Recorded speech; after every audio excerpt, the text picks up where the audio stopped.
Carl Jung. You attract everything when you think like this. The secret of queens. What you think, you become. What you feel, you attract.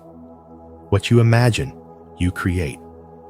This powerful truth, often echoed by visionary minds and deeply explored by Carl Jung, reminds you that your inner world is the architect of your outer reality. In today's video, Carl Jung, you attract everything.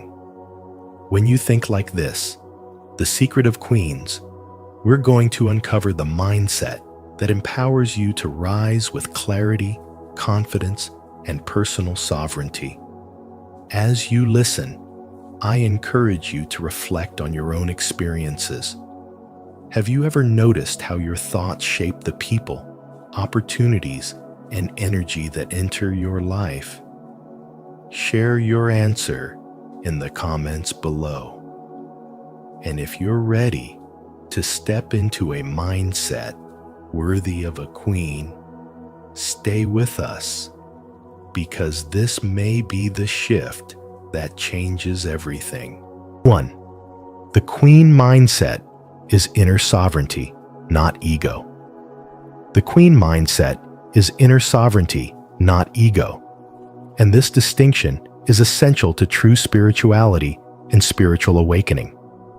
You do not attract through affirmations repeated without conviction, through clever strategies, or through chasing what keeps running from you. You attract through who you are, being at the core of your identity. Your inner psychological structure silently broadcasts a frequency, and that frequency determines what enters your life. When your inner world is built on insecurity, scarcity, and the hunger for approval, you unconsciously call in situations that mirror those same patterns. But when your inner world is grounded in self-trust, emotional regulation, and quiet self-respect, life begins to respond differently, not because the world changed, but because you did. Thinking like a queen does not mean acting superior or demanding special treatment. It means being internally whole, grounded, and self-authorized, no longer outsourcing your worth to opinions, relationships, or outcomes. A queen does not seek permission, approval, or validation because she understands that dependence on external reassurance is a subtle form of inner bondage. She does not define herself through who chooses her, praises her, or stays with her. Instead, she chooses herself first. And from that place, every connection becomes an addition, not a lifeline. This is where Carl Jung's insight becomes living truth. When the unconscious rules you, it shapes your fate through patterns of fear, overgiving, and self-abandonment. But when you become conscious of those patterns, you reclaim authorship over your life. A queen's presence defines the room not through dominance, performance, or volume, but through emotional stability, energetic clarity, and unshakable boundaries. People feel it instantly. Some are drawn to it because their soul recognizes safety and strength. Others feel uneasy because her wholeness reflects their unresolved wounds. Yet she does not shrink herself to stay liked, nor does she inflate herself to feel powerful, because her power is already seated within. As your spirituality deepens and your spiritual awakening matures, you begin to notice a shift in what you tolerate, what you pursue, and what you attract. You stop mistaking intensity for intimacy. You stop confusing attachment with love. You stop pursuing what requires you to betray your nervous system or your values to be accepted. Instead of attracting relationships born from fear of abandonment, you begin to resonate with connections that reflect your inner security. Instead of repeating cycles that reinforce your doubt, you encounter opportunities that confirm your growth. This is not magic in the superficial sense. It is the natural law of alignment. Your self-talk becomes quieter but stronger. Your standards become softer yet firmer. Your choices no longer scream for validation. They move with certainty. And in this state, life rearranges itself in subtle but undeniable ways. Not because you chased it harder, but because you became the kind of woman who no longer chases what cannot meet her in truth. 2. Wholeness is the true source of magnetism. Wholeness is the true source of magnetism, not because it is poetic, but because it is the natural outcome of a human being who finally stops abandoning pieces of themselves. And as Carl Jung said, true attraction comes when the ego and shadow are integrated, reminding you that the moment you stop suppressing your fears, desires, insecurities, and unspoken truths, your energy stops leaking and starts gathering into one coherent field of presence that people instinctively feel. You become someone who no longer radiates tension or fragmented signals, because inner conflict is the #1 force that weakens your aura. And when your ego tries to present a polished image while your shadow holds the things you judge, hide, or deny, you create an energetic split that others can sense even if they cannot explain it. But when you have the courage to meet your shadow, the parts of you that feel too much, want too much, fear too much, or have been told they are wrong, you allow your entire being to come into alignment, and that alignment is the essence of true magnetism. This is why people who embody deep spirituality and spiritual development can walk into a room quietly and still change the atmosphere, not because they are performing with confidence, but because they are no longer fighting themselves on the inside. They do not need to chase approval or manipulate perception. Their presence speaks before they do. Their energy feels steady, grounded, and emotionally clean. When the ego is no longer pretending and the shadow is no longer exiled, the whole inner system relaxes. Your nervous system becomes calm. Your eyes soften. Your intuition sharpens. Your voice becomes naturally assured. And this effortless coherence is what people are drawn to, a kind of psychological gravity created not by trying to be more, but by allowing yourself to be whole. You also begin to attract differently. When you are fragmented, you attract fragmentation, unstable relationships, inconsistent people, situations that mirror your own inner chaos. But when you integrate your fear, your anger, your ambitions, your vulnerability, and your strengths, you begin attracting from a place of clarity rather than desperation. You no longer want people to complete you. You want them to meet you. You no longer beg for emotional crumbs. You choose resonance. And while the world teaches you to perfect your image, spirituality teaches you to perfect your inner truth, because a polished mask without inner alignment has no magnetism, but a coherent soul does. This coherence is what creates the presence of a queen. A queen is not someone who demands attention. She commands it through alignment. Her boundaries are calm, not loud. Her energy is warm, but not needy. Her silence carries meaning. Her presence feels like someone who has walked through her own darkness and made peace with it instead of hiding it. And this is the spiritual development that Jung hinted at.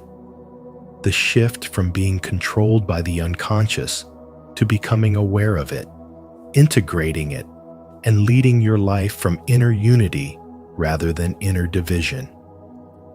Until you make the unconscious conscious, it will direct your life and you will call it fate, he warned, reminding you that what you reject internally becomes what you chase externally.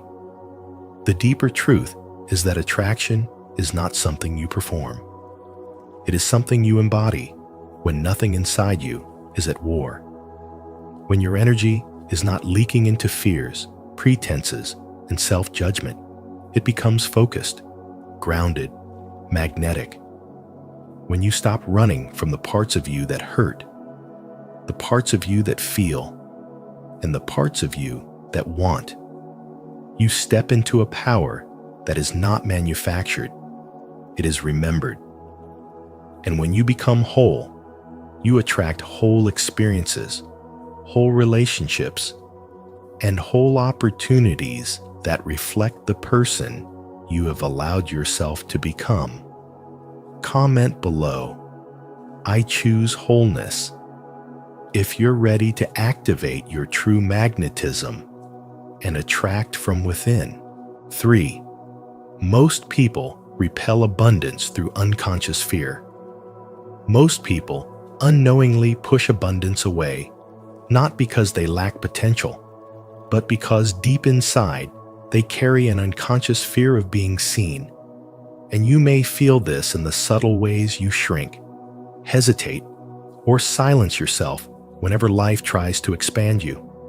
This fear rarely announces itself directly. Instead, it hides beneath old childhood conditioning that taught you to stay small, avoid attention, and never take up too much space, as if visibility were something dangerous rather than natural.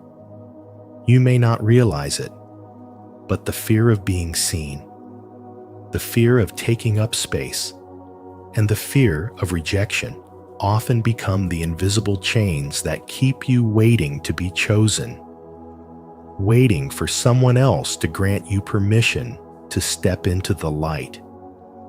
And this is exactly what Carl Jung referred to when he said, "Until you make the unconscious conscious, it will direct your life, and you will call it fate." When you carry these fears into adulthood, your energy becomes conflicted.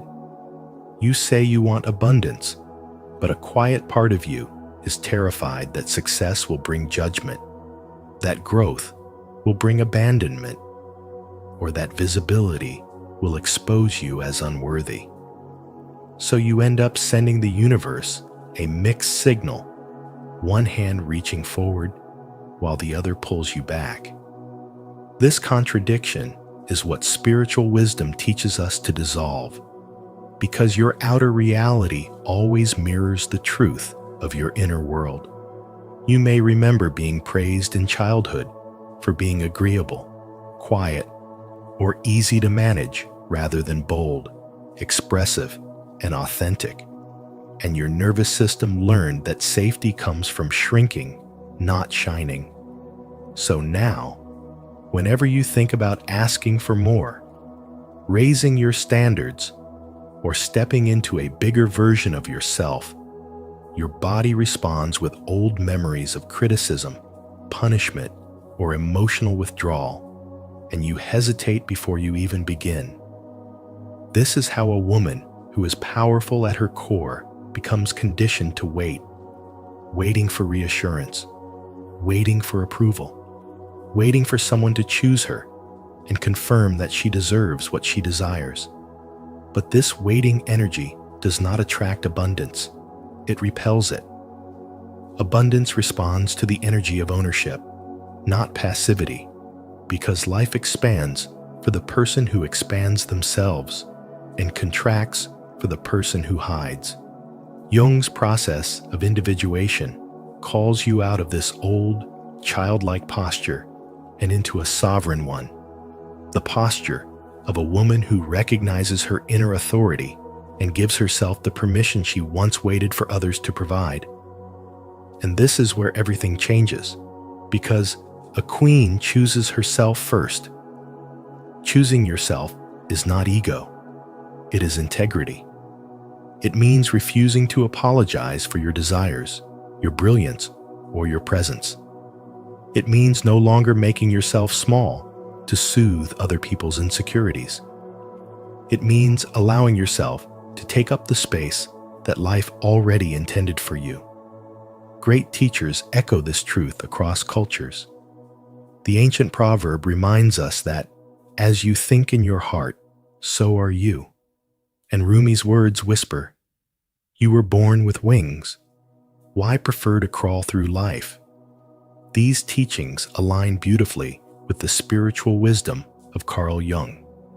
When you stop waiting to be chosen and start choosing yourself, your energy rises into its rightful place. An abundance which has always been circling you finally finds a place to land. Life rearranges itself around the woman who refuses to reject herself. When you honor your worth, when you embrace visibility, when you allow yourself to exist fully without shrinking, you stop repelling abundance and begin magnetizing it effortlessly. 4. Individuation is the path from insecure to magnetic. Individuation is the inner journey that transforms insecurity into magnetism. And Carl Jung showed that this transformation begins the moment you stop living as a reactor to life and start rising as a creator of your reality. Because when you shift from reacting to everything around you to consciously shaping your thoughts, feelings, and responses, you reclaim your power, and your energy stops leaking into fear, doubt, or the need to be validated. Jung often said, "The privilege of a lifetime is to become who you truly are." And this truth becomes the foundation of spirituality and spiritual awakening. For the moment you begin to understand yourself as the one who creates direction, rather than the one who merely survives circumstance, the entire structure of your inner world changes. Your decisions become intentional instead of emotional reflexes. Your boundaries become clearer, and your mind becomes steady enough to influence the energy around you rather than being shaped by it. This evolution deepens when you move from living as an object to living as a subject, because as long as you see yourself through other people's eyes, you become trapped in their projections, their opinions, and their expectations, shrinking or performing depending on who is watching. But when you rise as the subject, you stop handing out your self-worth for others to measure. You stand in your own perception, and your emotions shift from being evidence of weakness to becoming messages of truth that guide you toward alignment.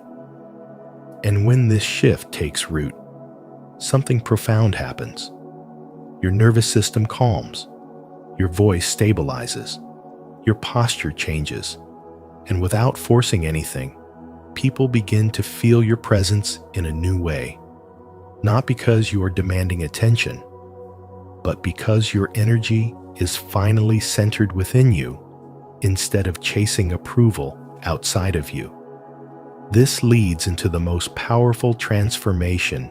Jung emphasized the movement from seeking approval to living from inner authority, because approval seeking keeps you in a constant loop of emotional negotiation, adjusting your behavior to stay liked, accepted, or safe, while inner authority comes alive the moment you start trusting your own instincts, your own timing, and your own inner voice, even when it doesn't please others.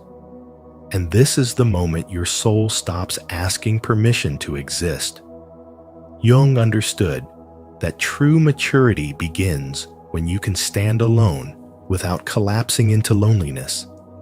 For spiritual awakening often requires you to release old identities, outdated relationships, and the versions of yourself that survived by self-abandoning. Yet as those layers fall away, a quiet magnetism rises within you, one that doesn't chase connections, success, or validation. but naturally draws them toward you through the coherence of your thoughts, your actions, and your presence. This is the secret of queens. They attract not because they try, but because they embody alignment. They speak with clarity because their inner world is no longer in conflict. They walk with confidence because they are rooted in who they are instead of who others want them to be. And as your thinking becomes more grounded, intentional, and self-directed, your entire energetic field shifts. Your desires gain weight, your intentions gain direction, and your presence gains the kind of quiet power that life responds to effortlessly. In this integrated state, you no longer merely want a better life. You become the version of yourself capable of receiving it, and your outer world slowly rearranges itself to match the inner wholeness you have been building. Do you believe this? If so, affirm it in the comments. I am becoming whole, and my energy is magnetic. 5. You attract what matches your inner state. You attract what matches your inner state, whether you are aware of it or not. And this truth quietly shapes every relationship you experience. When there is inner chaos, chaotic relationships naturally appear full of emotional turbulence, misunderstandings, instability, and repeated conflict, because disorder inside always seeks a familiar reflection outside.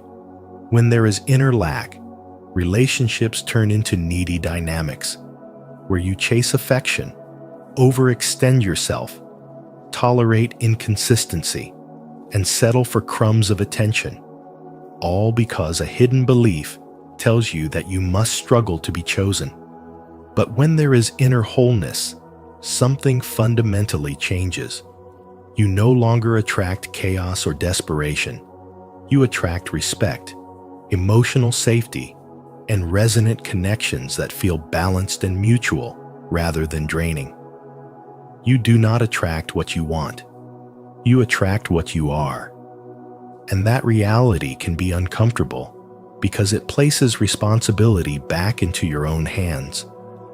If you carry unresolved fear, you will meet partners who trigger insecurity. If you carry unhealed wounds, you will magnetize situations that press on those wounds again and again until you finally address them. If you secretly doubt your own worth, you will unconsciously invite people who reflect that doubt through neglect, disrespect, or emotional distance. This is not punishment, it is feedback. Your life is constantly giving you information about where your inner world still needs attention. This is where spirituality and spiritual development stop being abstract ideas and become lived daily practice, because every interaction becomes a mirror, asking you to look inward rather than outward for the true cause. When inner wholeness begins to take root, your energy shifts without effort. You stop explaining your boundaries. You stop chasing attention. You stop accepting behavior that feels misaligned with your values. You no longer build relationships from fear of loss, but from a quiet sense of inner stability. People respond to that stability. They feel it in how you speak, in what you tolerate, in what you walk away from, and in what you choose to engage with. Respect no longer feels rare because you are no longer broadcasting. Resonant connections appear not as a reward, but as a natural consequence of alignment.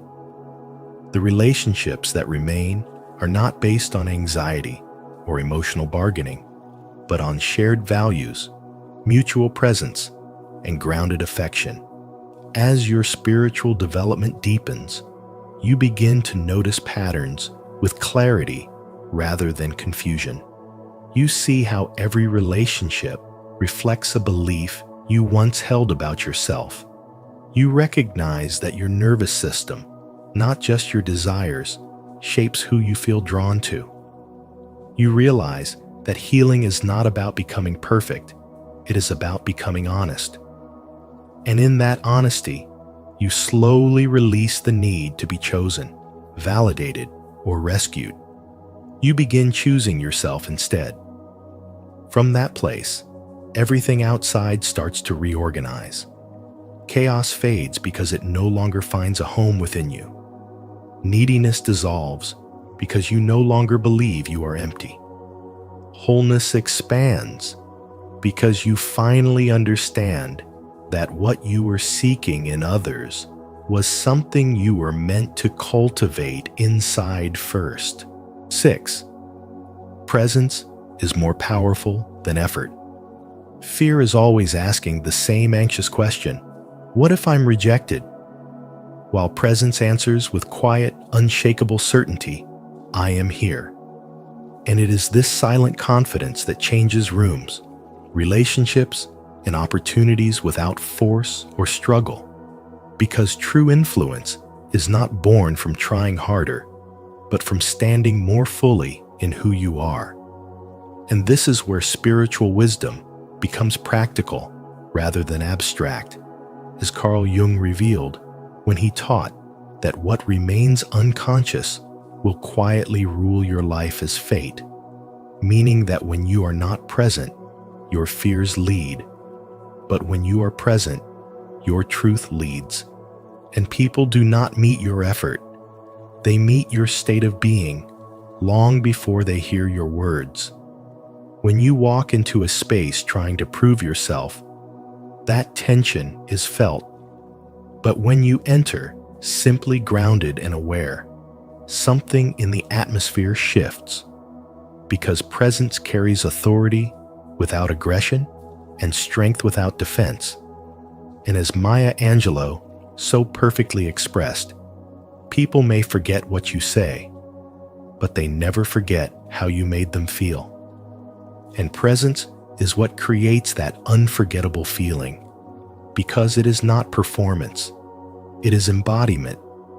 And when you no longer seek permission to exist as you are, the world begins to rearrange itself around your stability rather than your striving. Effort often reveals insecurity, while presence reveals coherence. And that difference is everything, because chasing approval places your worth outside of you, but presence reclaims it from within.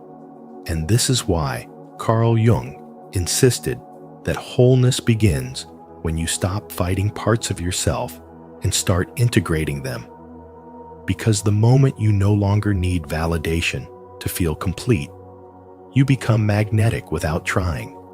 And the question quietly shifts from, will they accept me? To, do I accept myself right now? And that inner answer is what others respond to, whether they realize it consciously or not.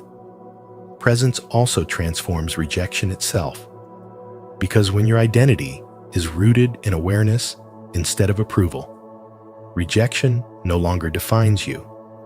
It simply redirects you.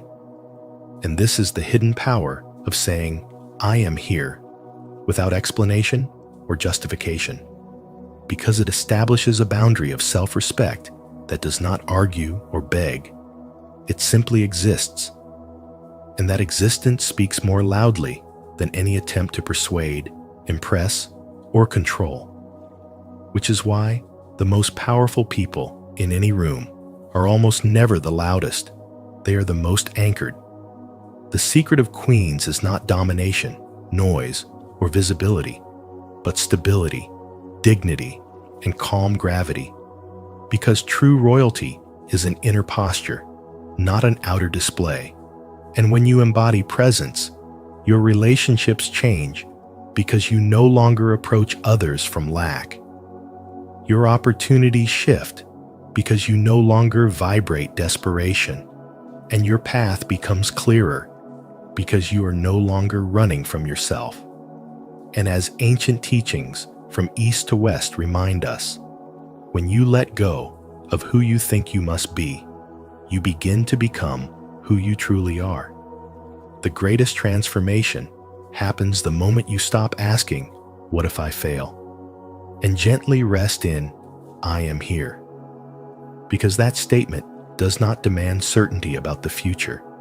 It only demands truth in the present. And from that truth, attraction flows naturally, not as manipulation, but as alignment.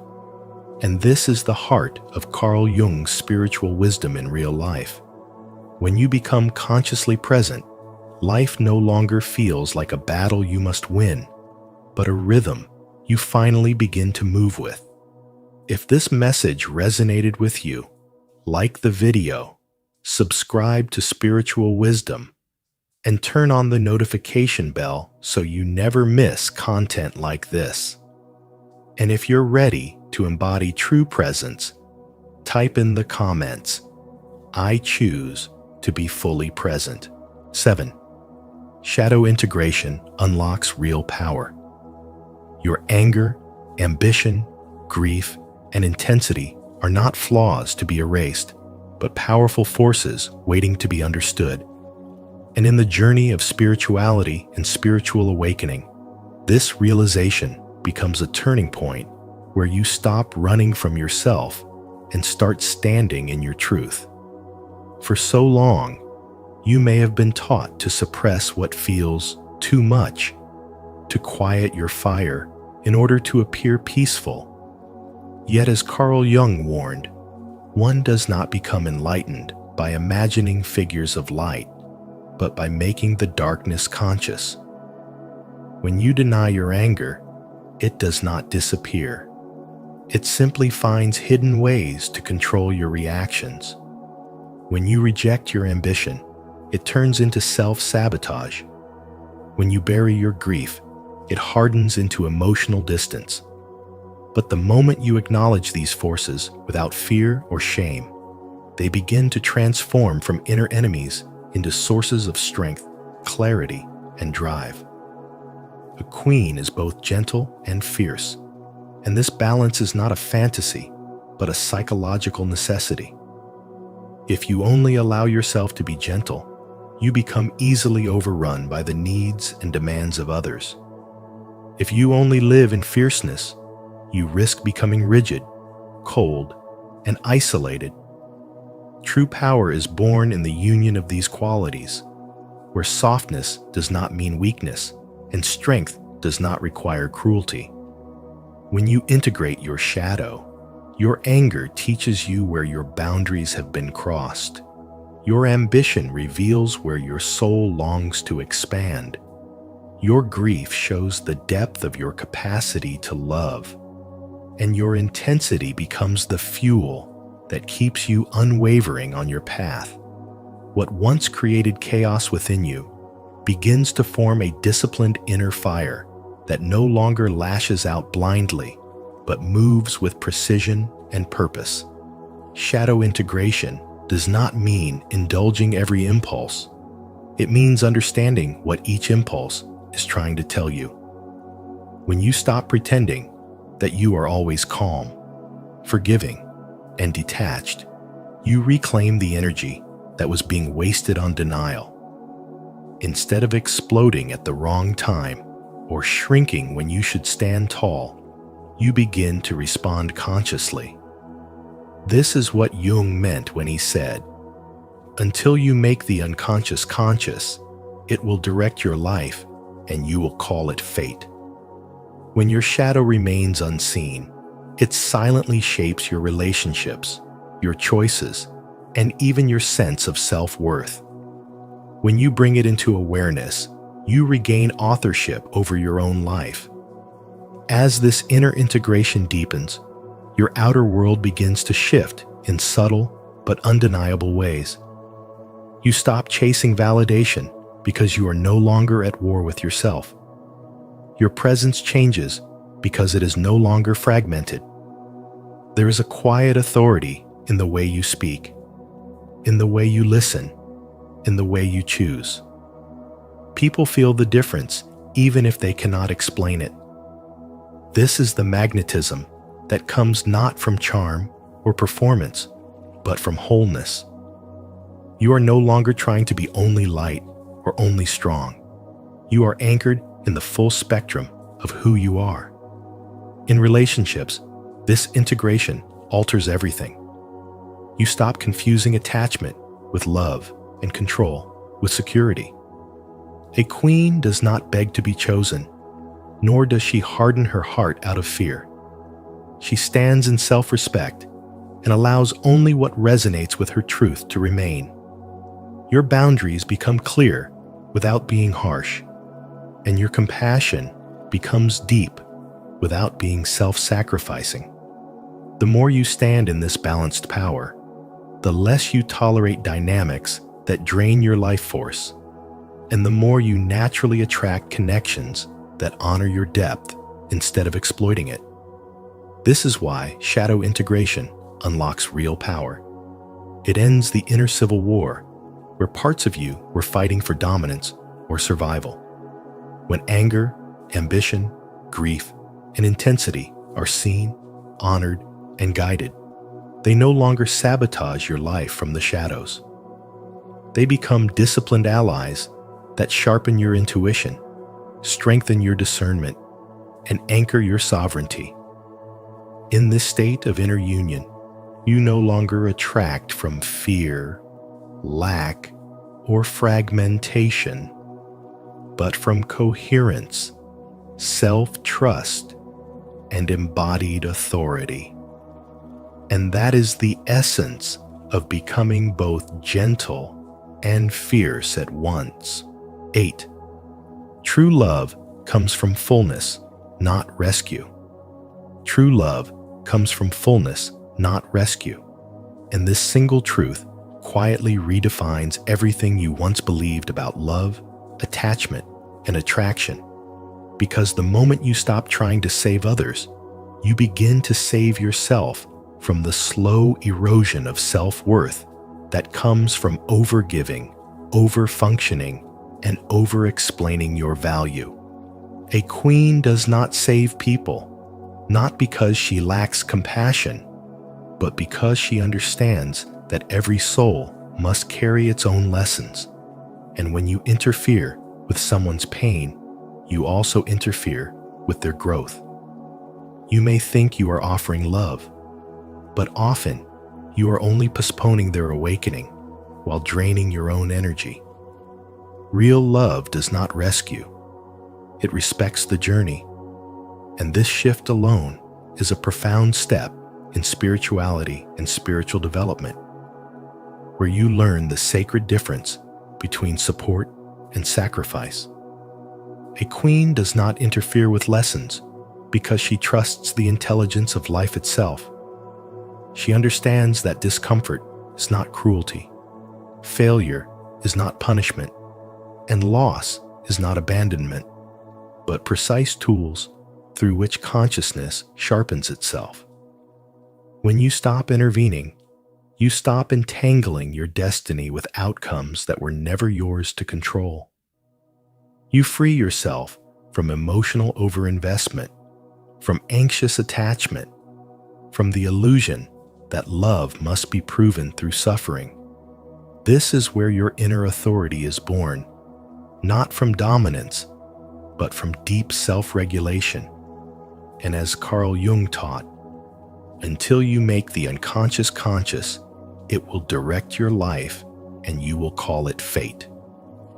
Which is why many people repeatedly rescue broken partners without realizing they are unconsciously trying to heal their own unresolved wounds through others. A queen does not shrink to keep others comfortable, because shrinking is a betrayal of self dressed up as kindness. Dimming your light to protect fragile egos does not preserve harmony. It silently creates resentment, imbalance, and emotional distortion. When you make yourself smaller to be loved, you teach the world that your true size is negotiable. A queen refuses this negotiation entirely. She does not harden her heart. But she also does not bend her identity for acceptance. She allows discomfort to exist in others without assuming it is her responsibility to fix it. And in doing so, she mirrors sovereignty, not dependency. This mirror is uncomfortable for those who live on external validation, but it is liberating for those ready to stand in their own center.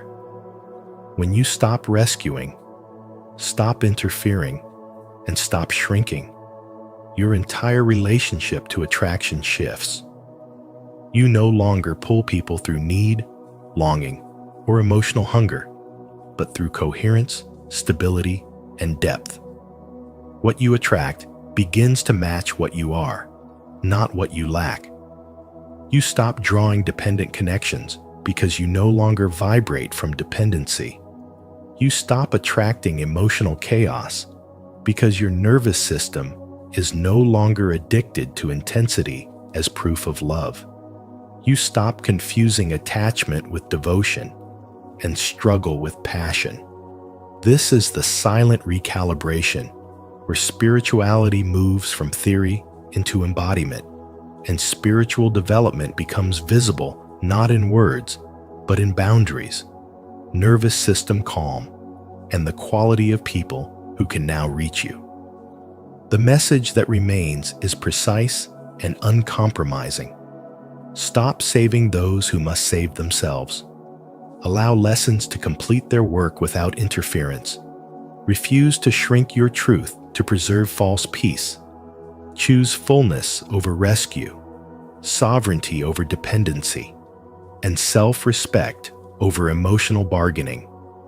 Because the love that arrives through wholeness will never require you to abandon yourself in exchange for belonging.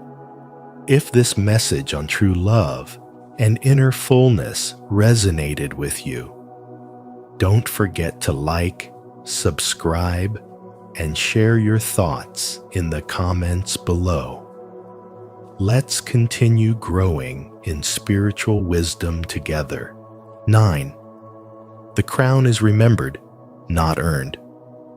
Wholeness is not something you manufacture through effort, status, or the approval of others. It is something you reveal by remembering who you were before fear taught you to shrink. The crown was never meant to be earned through exhaustion or performance. It already existed within you as your original self, untouched by rejection, conditioning, or emotional wounds. Attraction begins to shift the moment you stop begging the world to validate you and instead return to your inner sovereignty, because what you truly attract is not controlled by what you chase, but by who you choose to be. As Carl Jung wisely said, the privilege of a lifetime is to become who you truly are. And this is the essence of spiritual wisdom. It reminds you that your power does not come from becoming someone else, but from uncovering the truth of who you already are beneath the layers of fear and adaptation. When you live disconnected from this inner wholeness, you unconsciously search for power outside yourself, hoping that love, success, attention, or status will finally make you feel complete. Yet this endless seeking only reinforces the illusion that you are missing something. Carl Jung also warned, "Until you make the unconscious conscious, it will direct your life, and you will call it fate." And this reveals why so many people feel trapped in repeating cycles of disappointment. They are not being punished by destiny. They are being guided by unhealed beliefs about their own worth. The moment you begin to remember who you are, you stop negotiating your value. You stop shrinking your truth to be accepted, and you stop chasing connections that require you to abandon yourself. Instead, you begin to move differently, speak differently, choose differently, not out of arrogance, but from quiet inner authority. And this shift alone transforms what you naturally attract. The secret of queens is not domination, perfection, or control. It is self-remembrance. A queen does not attract through force. She attracts through alignment. When you live from your inner truth, your energy becomes coherent, steady, and authentic, and people, opportunities, and experiences respond to that frequency without you having to convince anyone of your worth. You no longer chase recognition because your identity is rooted in self-recognition. You no longer beg for love because your presence is grounded in self-respect. This is the moment when attraction becomes effortless, because it is no longer driven by lack, but by fullness. Spiritual wisdom teaches that everything changes when you live from internal truth rather than external approval. And Carl Jung's teachings consistently point to this same truth. What you seek outside is always a reflection of what you have yet to integrate within. When you remember your crown, you stop performing for the world and start embodying your truth.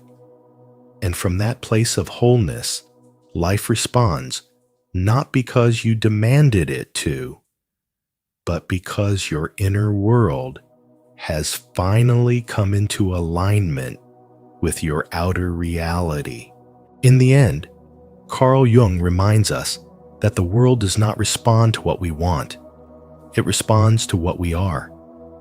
When you master your inner dialogue, self-worth, emotional discipline, and identity, you no longer chase outcomes. You naturally attract them.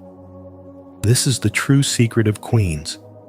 They do not beg for validation. They become the standard. When you shift your inner state, your reality reshapes itself to match your mind. If this message resonated with your soul, don't forget to share it with someone who needs this awakening. Subscribe to Spiritual Wisdom and turn on the notification bell so you never miss our future videos on psychological mastery and spiritual power. Choose a chair and discover the hidden self you've been avoiding. Until you make the unconscious conscious, it will direct your life and you will call it fate. Carl Jung. Today on Spiritual Wisdom, I invite you to pause for a moment and choose a chair. Yes, just a chair. And watch how that simple choice reveals the hidden part of yourself you've been avoiding. Which one speaks to you? Which one pulls you closer without explanation? As you watch this video, I encourage you to reflect deeply and comment below. What did your choice uncover about you? Your intuition is always whispering truths about your inner world, truths that can guide your personal growth, emotional healing, and everyday happiness. Let's explore them together. 1. The minimalist chair, the hermit, contemplator archetype.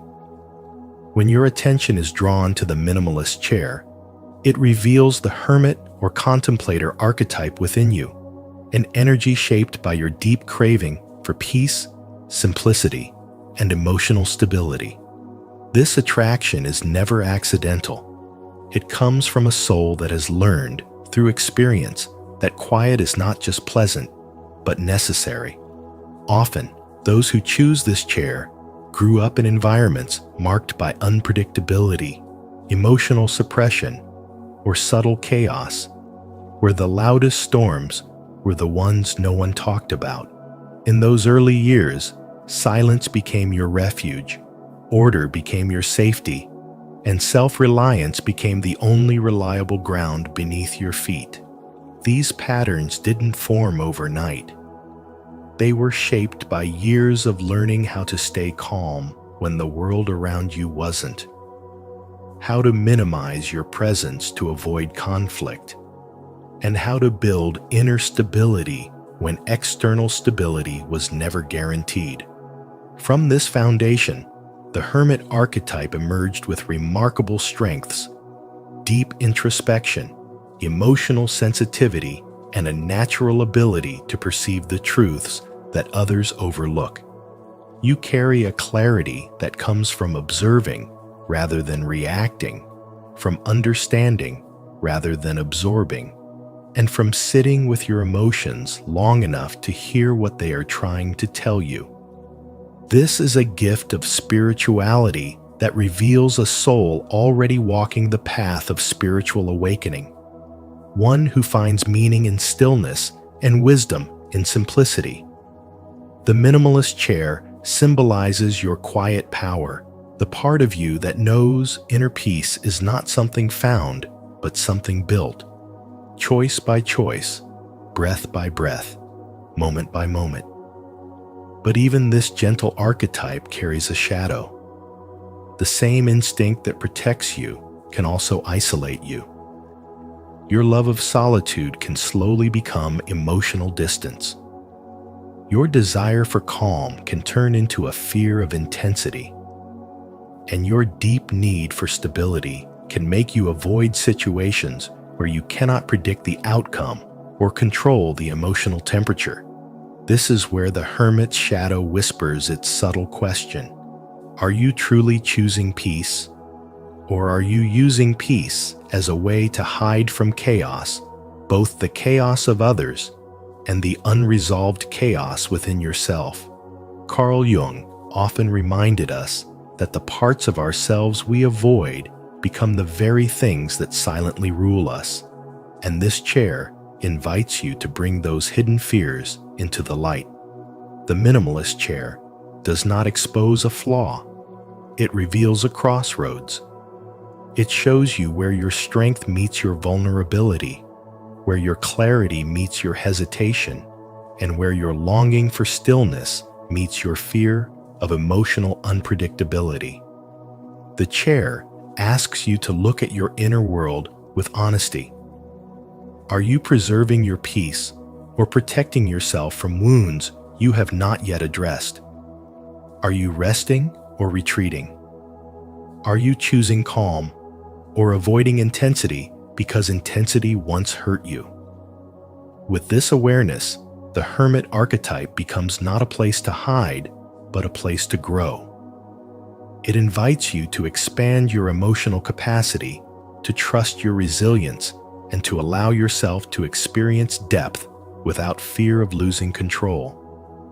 It reminds you that true stability doesn't come from avoiding life's storms, but from strengthening the inner foundation that allows you to move through them with grace. And in this way, the minimalist chair becomes a symbol not only of who you have been, but of the powerful and spiritually awakening version of yourself you are becoming. 2. The classic chair, the guardian, traditionalist archetype. Choosing the classic chair places you in the world of the guardian, the traditionalist archetype, a reflection of someone who naturally seeks structure, order, logic, and timeless values, and in doing so, reveals a deep part of your spiritual development, showing how your soul craves stability and coherence. You are someone who dislikes chaos, deception, inconsistency, and emotional ambiguity. And this aversion is not merely preference, but a sign of your inner desire for clarity and moral alignment, a reflection of your commitment to living with responsibility and integrity.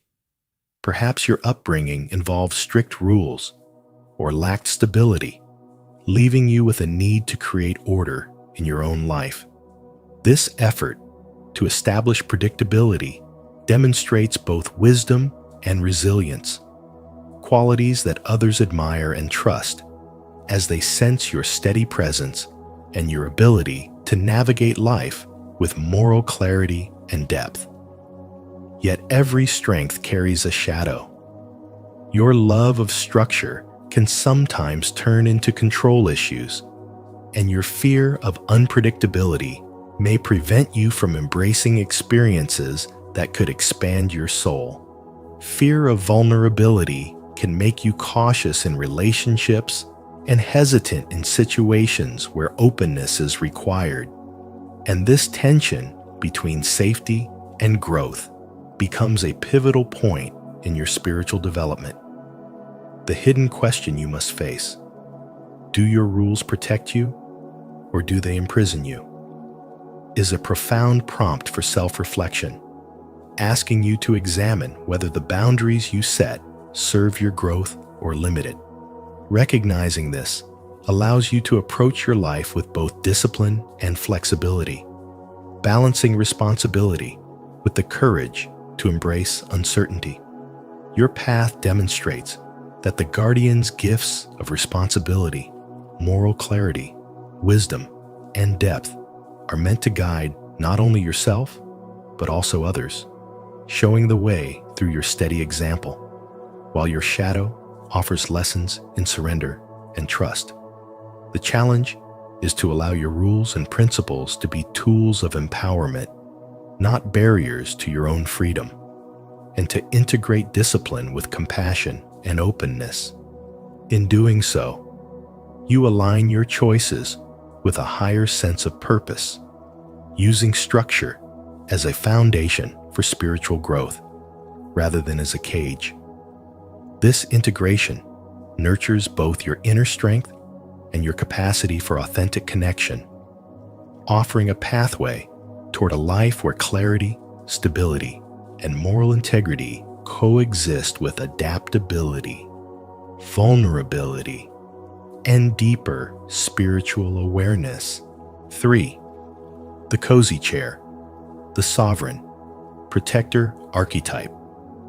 Choosing the cozy chair reveals a truth about you that goes deeper than preference or comfort, because this choice speaks directly to your longing for safety, recognition, belonging, and emotional rest.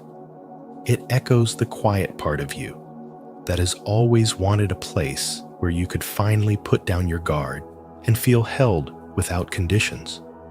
Carl Jung once said, "Loneliness does not come from having no people around you, but from being unable to communicate the things that seem important to you." And this is exactly why this chair calls to you.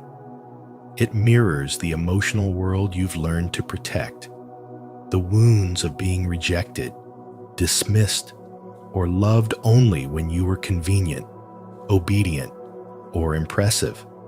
These wounds shaped you into someone strong on the outside and sensitive on the inside, someone who built inner strength, not because life was gentle, but because you had to survive moments when being soft felt dangerous. You learned resilience the hard way. You learned dignity through silence. You built inner authority through years of holding yourself together while no one noticed how much effort it took. This cozy chair represents that inner sovereign, the protector archetype, noble, grounded, self-contained, and always ready to stand alone if necessary. Yet spiritual wisdom teaches that strength born from pain often comes with a hidden cost, because the same armor that once protected you later becomes the very barrier that keeps love, support, and connection at a distance. This is where your shadow quietly lives. When you choose the cozy chair, you're also choosing control of your space, your feelings, your boundaries, and even your vulnerability. You hold yourself so tightly that sometimes you forget what it feels like to be held by someone else. Emotional exhaustion follows you like a shadow, not because you are weak, but because you've been carrying everything alone for too long. And without realizing it, you may begin to isolate yourself, not out of bitterness, but out of habit. You tell yourself that solitude is peace, yet a deeper part of you whispers that maybe solitude has become a shield that hides your longing for connection. This is why the cozy chair does not simply ask you who you are. It asks you a question you've avoided. Do you want comfort or acceptance, power or connection? self-protection, or emotional intimacy. It asks whether you are clinging to strength because you truly want it, or because you fear what might happen if you finally let yourself soften. You have spent years trying to be the one who holds everything together, the one who never breaks, the one who doesn't need help. But as Rumi said, the wound is the place where the light enters you. And the moment you begin to honor your need for connection, the universe sends you people who want the real you, not the armored you, not the perfect you, not the untouchable you.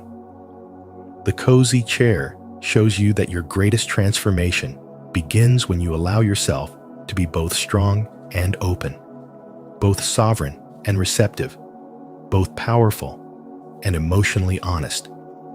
Because true strength is not the refusal to feel, it is the courage to let yourself be seen fully and without fear. 4. The expressive chair, the eternal child, creator archetype.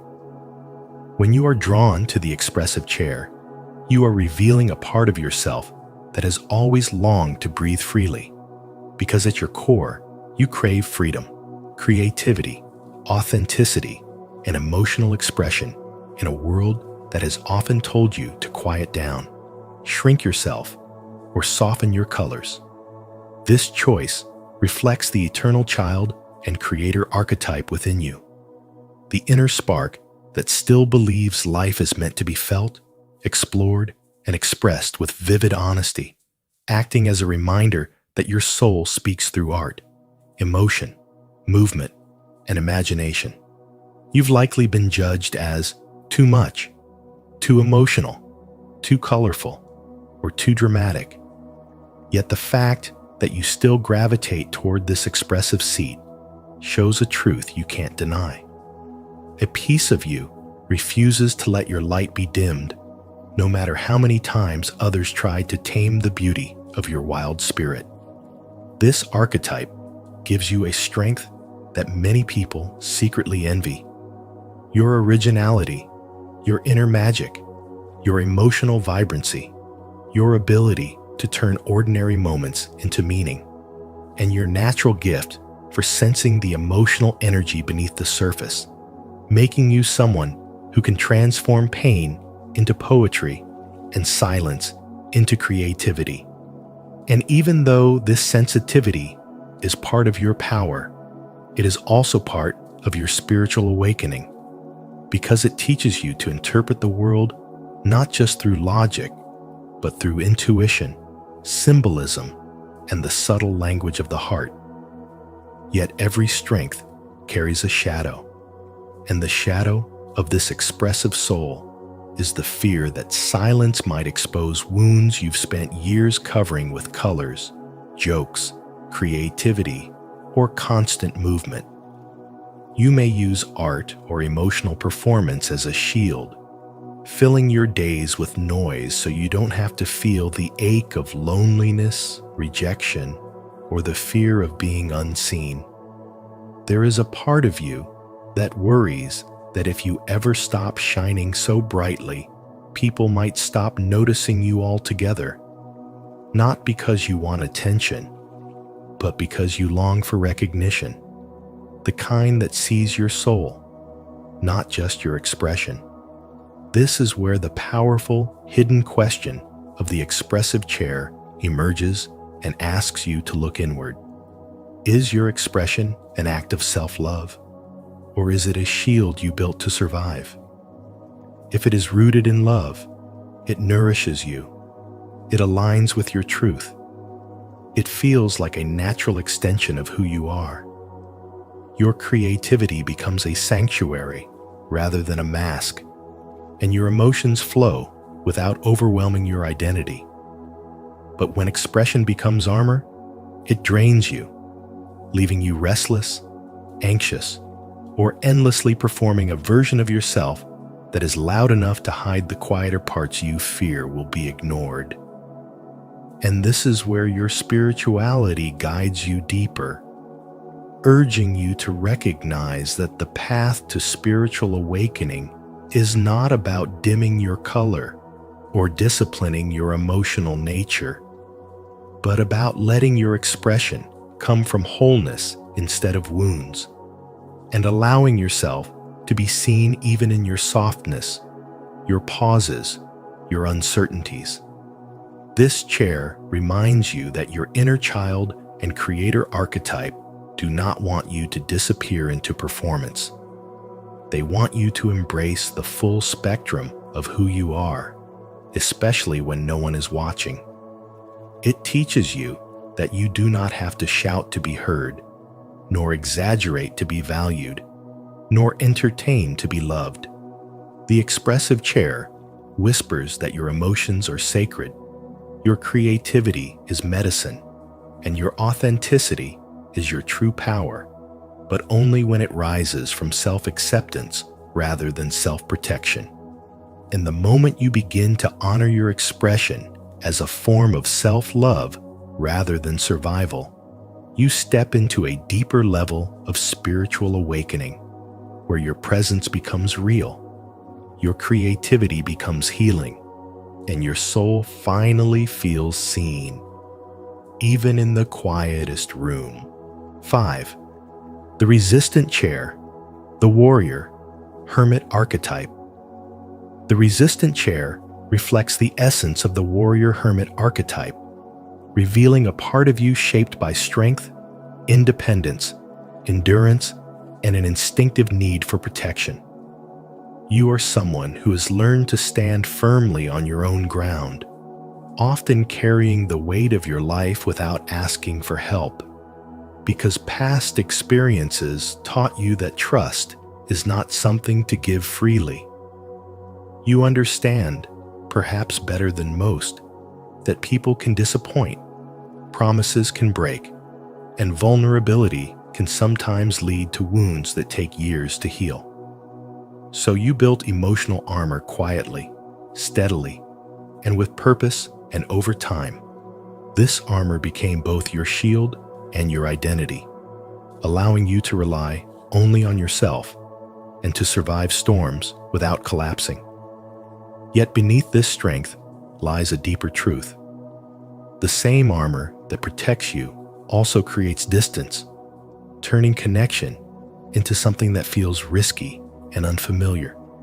Even when your resilience, discipline, and survival instincts help you move through life with admirable power, there is a part of you that feels the subtle pull of emotional isolation, a sense that staying behind your walls keeps you safe, but also keeps you lonely in ways you rarely speak about.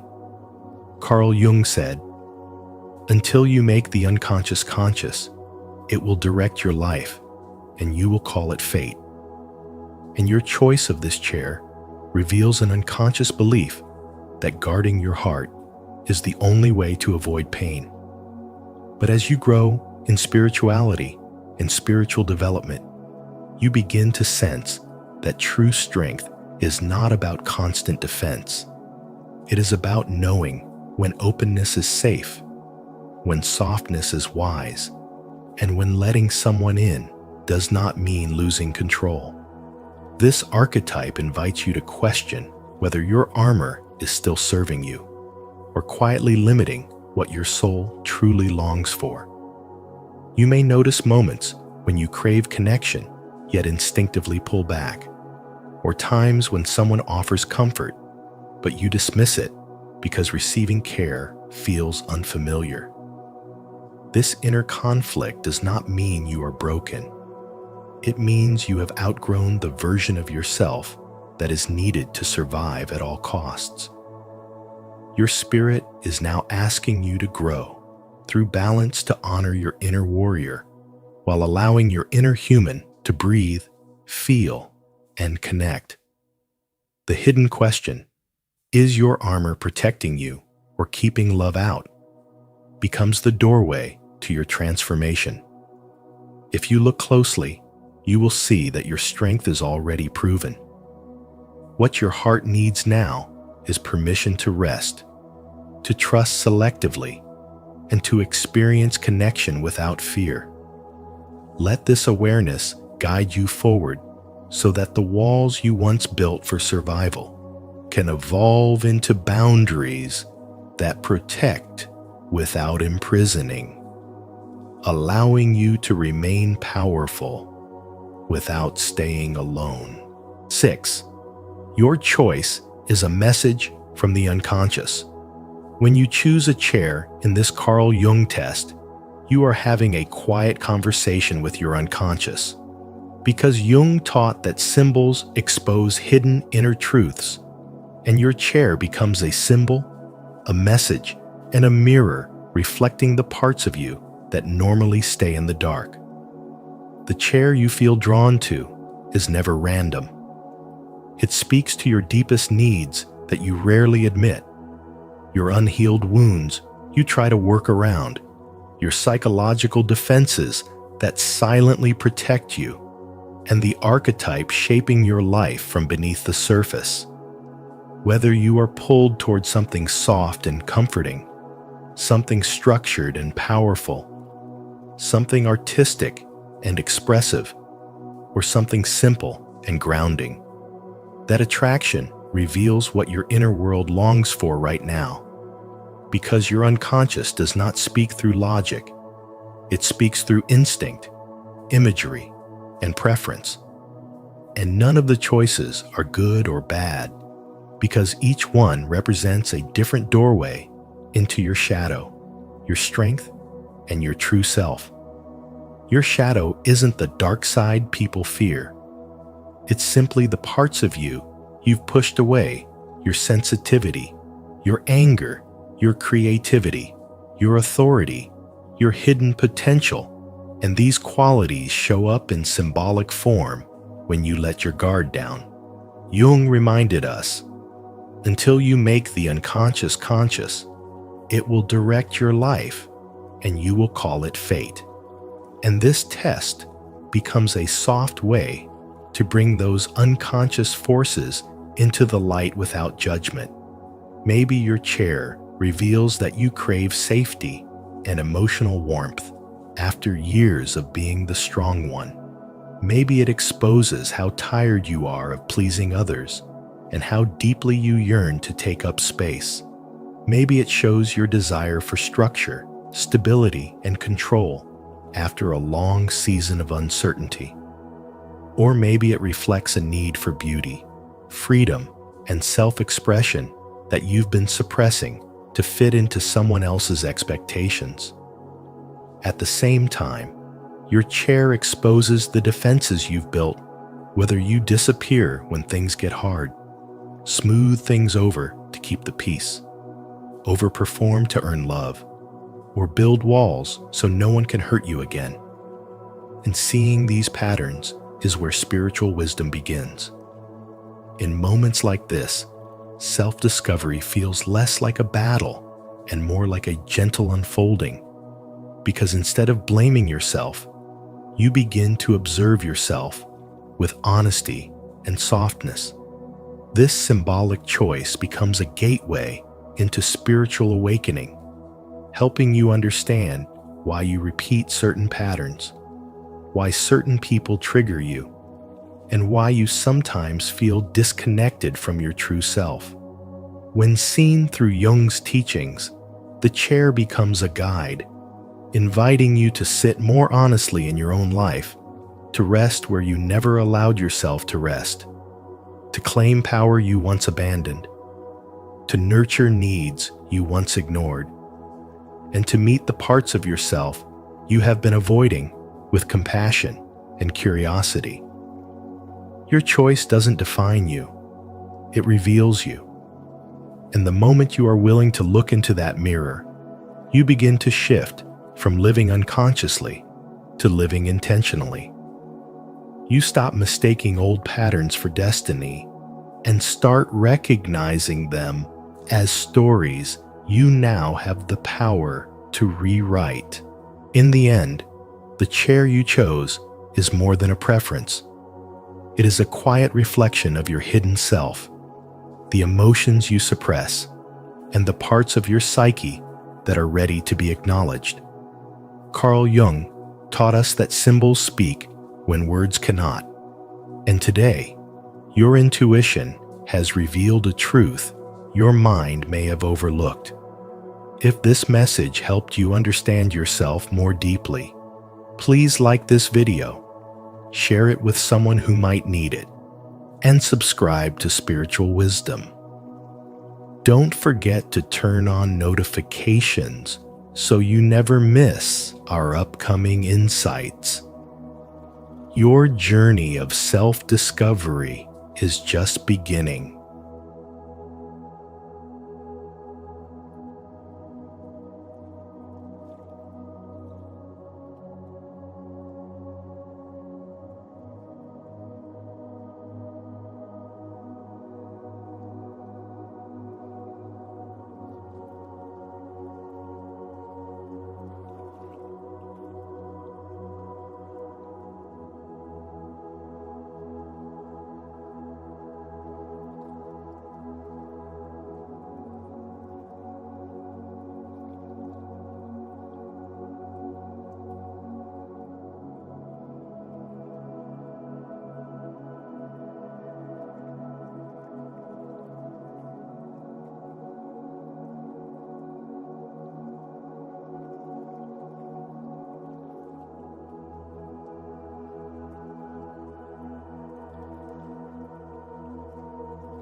Seven signs your spiritual awakening is over.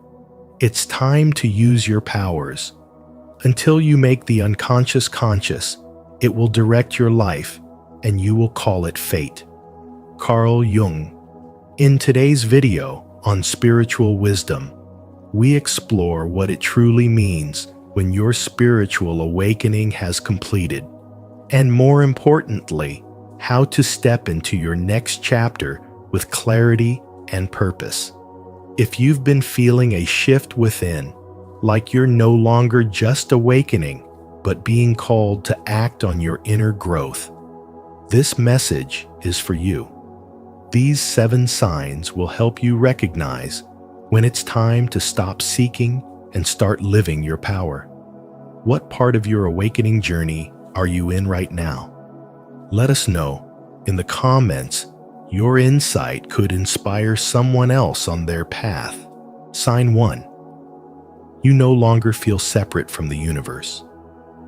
You no longer feel like an outsider, disconnected from the flow of life, or cut off from something greater. That feeling of separation, once so heavy and defining, has quietly melted away. You're not fighting the world anymore. You're part of it.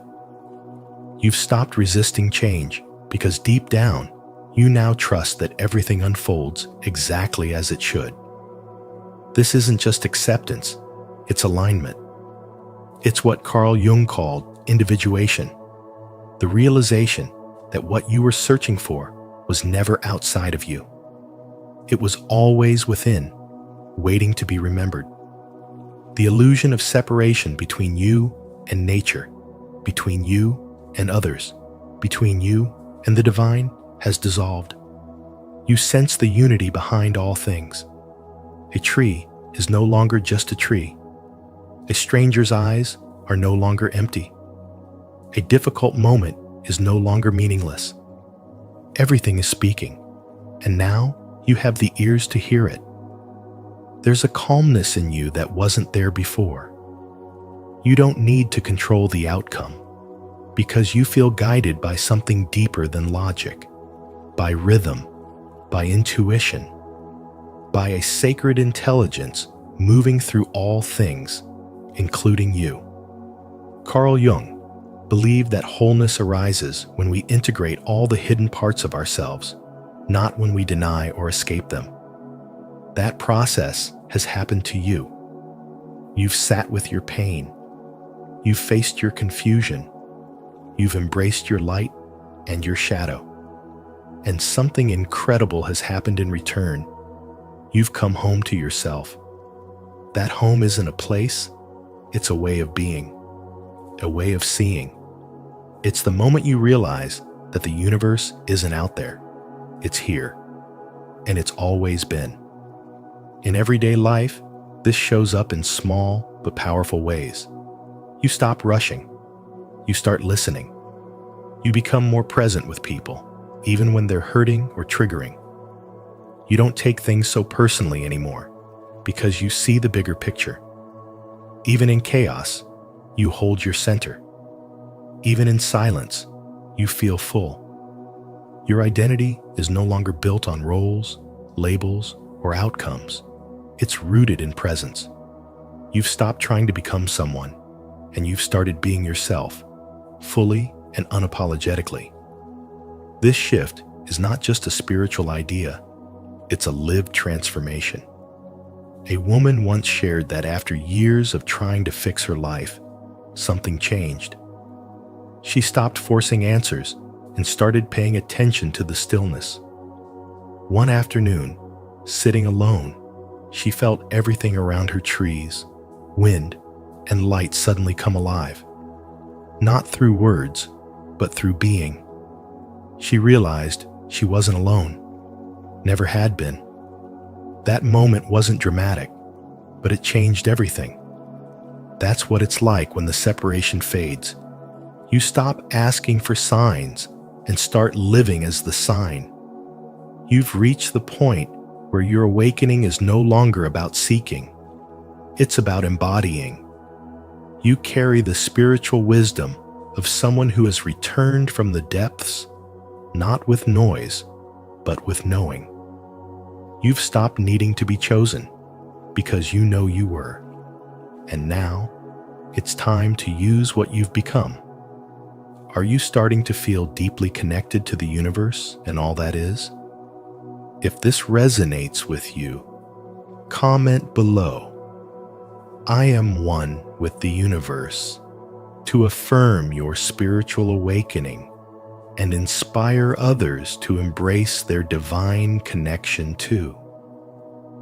Let's grow together. Sign 2. Your intuition guides you without doubt. You no longer need to ask for a sign. You no longer need to overthink your feelings or seek confirmation from 10 different people. Your intuition has become the loudest voice in the room, and for the first time in your life, you trust it without hesitation. You don't question where it comes from or what it means. It speaks, and you follow. This is no longer a guess, it's guidance. This isn't hope, it's clarity. You feel the decision before you can explain it, and you know it's right without needing to justify it. This is spiritual wisdom, taking the wheel, subtle, precise, and powerful. There was a time when you needed validation. You wanted someone to tell you you were on the right path, to give you permission to feel what you were already feeling deep inside. But now, you don't need to ask. You just know. You've stopped asking the universe to speak louder, because now you've quieted the noise within. You've made enough mistakes, followed enough wrong turns, and sat in enough silence to know what your soul sounds like, and now you listen. You no longer chase signs because you are the sign. You've become the confirmation you once sought outside of yourself. That's when the shift becomes clear. Your awakening is no longer something you're working through. It's who you are now. And when decisions come, you don't hesitate. You don't consult 5 opinions. You don't wait for everything to be perfect or fully understood. You act not impulsively, but intuitively. You feel the pull, and you follow it. You walk through doors others are still analyzing. And this isn't recklessness, it's alignment. You don't need logic to back it up anymore. You move with the rhythm of your spirit. And in that rhythm, there's no fear. There's only knowing. Before, you were always learning, watching, searching. You needed spiritual books, podcasts, courses because you were still remembering who you are. But now, you live what you used to study. You walk as what you once admired. You speak from a place of experience, not theory. And that's what spiritual wisdom is: not information, but embodiment. You've stopped talking about the path. Now, you are the path. Your intuition isn't just a feeling anymore. It's a system, a guidance structure that your life runs on. You make decisions without panic. You feel peace in your boundaries. You no longer explain your energy to people who don't understand it.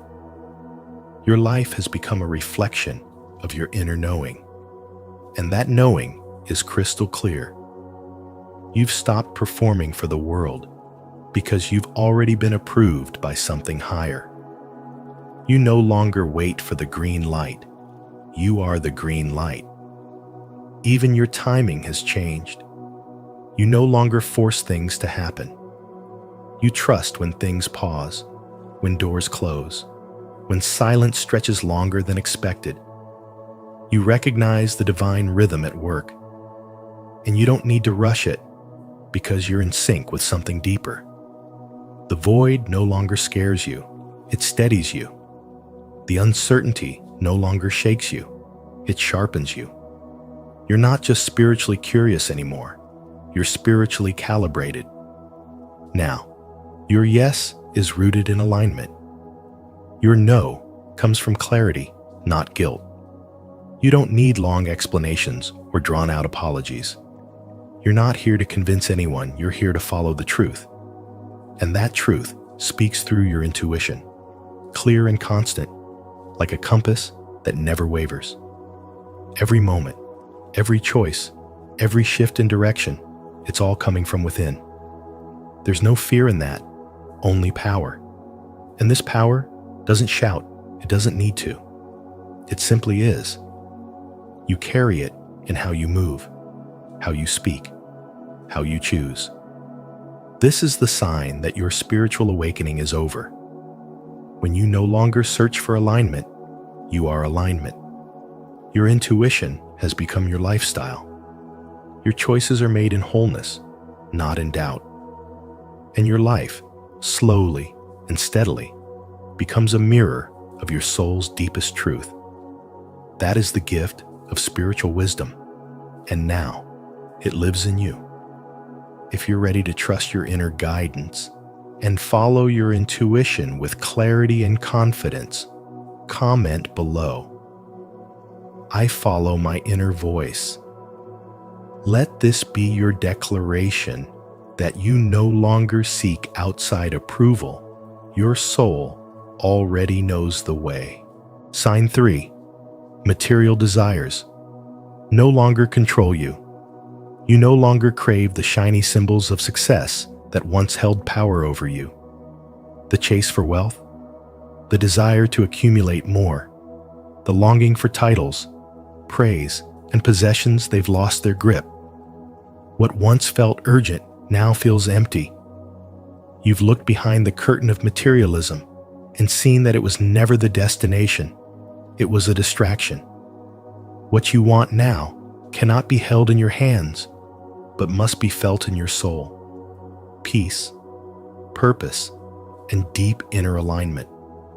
This is not detachment out of defeat. This is the kind of clarity that only arrives after the storm of longing has passed. You no longer measure your value by your bank account, your home, or your appearance. Instead, you measure it by how quiet your mind is when you're alone, how full your heart is when you give, and how aligned you feel when you speak your truth. Your old self used to hustle for validation, but your awakened self moves with quiet confidence. Your needs are no longer fueled by scarcity, but by sacredness. You no longer grasp, you allow. You no longer chase, you attract. And the shift is so powerful, it's almost invisible, yet your entire life feels lighter because of it. Abundance still flows to you, but the desperation is gone. There's no more begging, forcing, or proving. Now, abundance comes to you like a trusted friend, gently, consistently, and without resistance. You've realized that spiritual awakening doesn't mean rejecting money or success. It means refusing to let them define you. You no longer build your self-worth on things that can be taken away. You've rooted your worth in something eternal, your divine essence, your mission, your presence. You're no longer interested in proving anything to anyone. What once felt like ambition now feels like noise. Your soul has taken the lead. Your desires have been refined. You only move if it's in alignment. You only say yes if your spirit agrees. And that alignment has made you magnetic, not just to people, but to opportunities, blessings, synchronicities. What once required exhausting effort now flows with grace, because your energy is clean, your intentions are clear, your heart is open, and your hands are steady. As Carl Jung said, "Who looks outside dreams. Who looks inside awakens." You've done the inner work. You've healed the need to be seen and replaced it with the power to see clearly. You've traded applause for peace, comparison for compassion, and approval for authenticity. Your life is no longer about getting more, but about becoming more. And that shift, that's not just growth, that's power. If this message resonates with you, don't forget to like, subscribe, and share your thoughts in the comments below. Let's keep evolving together. Sign number 4 is waiting for you. Sign 4. You have embraced solitude and peace. You no longer fear being alone because you've come to realize that solitude is not a punishment, it's a gift. The moment you stopped chasing noise and started cherishing silence was the moment your awakening matured. You began to understand what Carl Jung meant when he said, "Loneliness does not come from having no people around, but from being unable to communicate the things that matter." Now, your soul no longer aches for constant company. It craves peace, stillness, and presence. You have stopped filling the silence with distractions and started letting it speak to you. Spiritual awakening isn't just about realizing universal truths. It's about learning to enjoy your own company in a world that tries to make you forget who you are without others. You no longer measure your worth by how many people call, text, or notice you. You've stopped performing for attention and started protecting your energy like it's sacred. You've learned that not everyone deserves access to you, and that peace is not found in a crowd. It's found in alignment with your higher self. That's why shallow relationships no longer satisfy you. They feel too small, too loud, too disconnected from the depth your soul has awakened to. You begin to crave conversations that stretch your mind, not just pass the time. You're no longer afraid to walk away from people who can't meet you there. This isn't arrogance, it's evolution. It's the quiet confidence that comes from knowing yourself so deeply that you no longer negotiate your peace for temporary company. The void that once made you feel lonely now feels full because you filled it with self-respect, awareness, and truth. You've discovered the paradox that in silence, you are not alone. You are most connected. You start to notice how the world praises extroversion, but forgets that all transformation happens in the quiet. You don't need constant validation or stimulation anymore. You choose nights with yourself over draining events. You journal instead of overshare. You take walks to reconnect with your center rather than scroll endlessly for meaning. You find that when your energy is aligned, solitude becomes your sanctuary. It's not isolation, it's inner integration. Carl Jung believed that the process of individuation, of becoming whole, required retreating from the collective, confronting your own shadow, and learning to live from the center of your being. And that is exactly what you're doing. You are not waiting for someone else to complete you. You're not chasing after shallow conversations just to feel seen. You have become the one who sees yourself fully, and that's power. You no longer feel guilty for choosing peace. You protect your space, your time, and your heart because you understand that not everyone is meant to walk with you in this chapter. This isn't about being alone, it's about being in alignment. It's not about isolation, it's about insulation from noise that distorts your truth. Silence no longer signals emptiness, it signals readiness, depth, power. This is where the real transformation happens, not in the chaos, but in the calm. And now, you finally understand that. Do you feel this deep shift within you? If you've embraced solitude and found peace in your own presence, declare it boldly in the comments. I protect my peace and walk in divine stillness. Sign 5. You naturally attract people who need your light. You no longer need to announce your presence or explain your journey. People feel it. They are drawn to you, not because of your words, but because of your steady, grounded, and healing energy. Even without trying, you've become a lighthouse in the storm for those still lost in confusion. Strangers start conversations. Friends open up. Someone glances at you and senses peace. This is not an accident. This is what happens when your spiritual awakening has moved from a personal transformation to a collective impact. Your light is no longer for you alone. It's for others who are ready to rise. Carl Jung taught that until you make the unconscious conscious, it will direct your life and you will call it fate.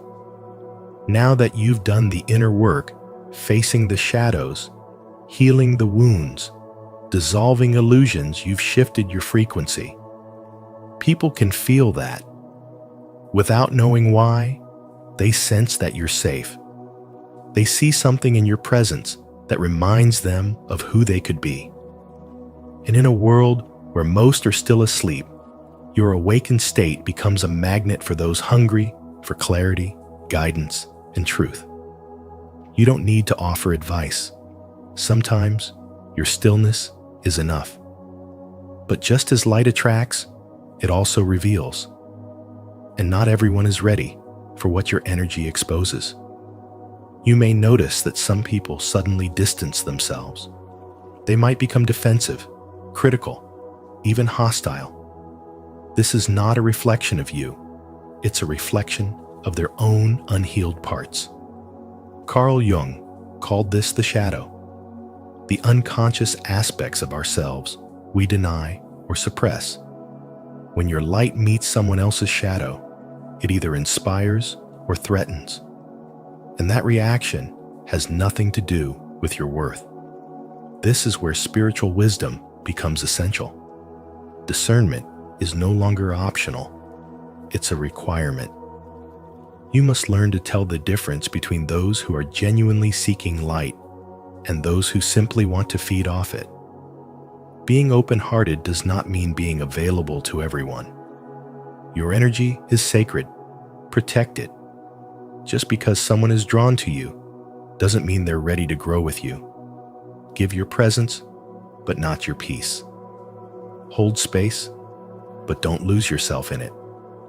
A young woman once shared how she used to wonder why people always poured their souls out to her, even strangers on the train. She wasn't a healer by profession, but her spirit had matured through years of quiet endurance. One day, someone told her. "I don't know why, but I feel lighter just talking to you." That's when she realized she had become medicine just by being real. Not perfect, not loud, just a present. That's what spiritual awakening does. It turns pain into power, silence into depth, and survival into healing for others. You didn't choose this role by ego. It was chosen through your journey. You don't have to force your light. It flows naturally because you've embodied it. And now, that light is guiding others home, not through preaching, but through being. If this message speaks to your soul, say it out loud. I am a vessel of light, and those who need healing are drawn to me. I honor this calling with wisdom and grace. Sign 6. You can see through deception and illusions. You no longer fall for the lies. That's the sign. The veil has lifted, and you see through the manipulation that once controlled you.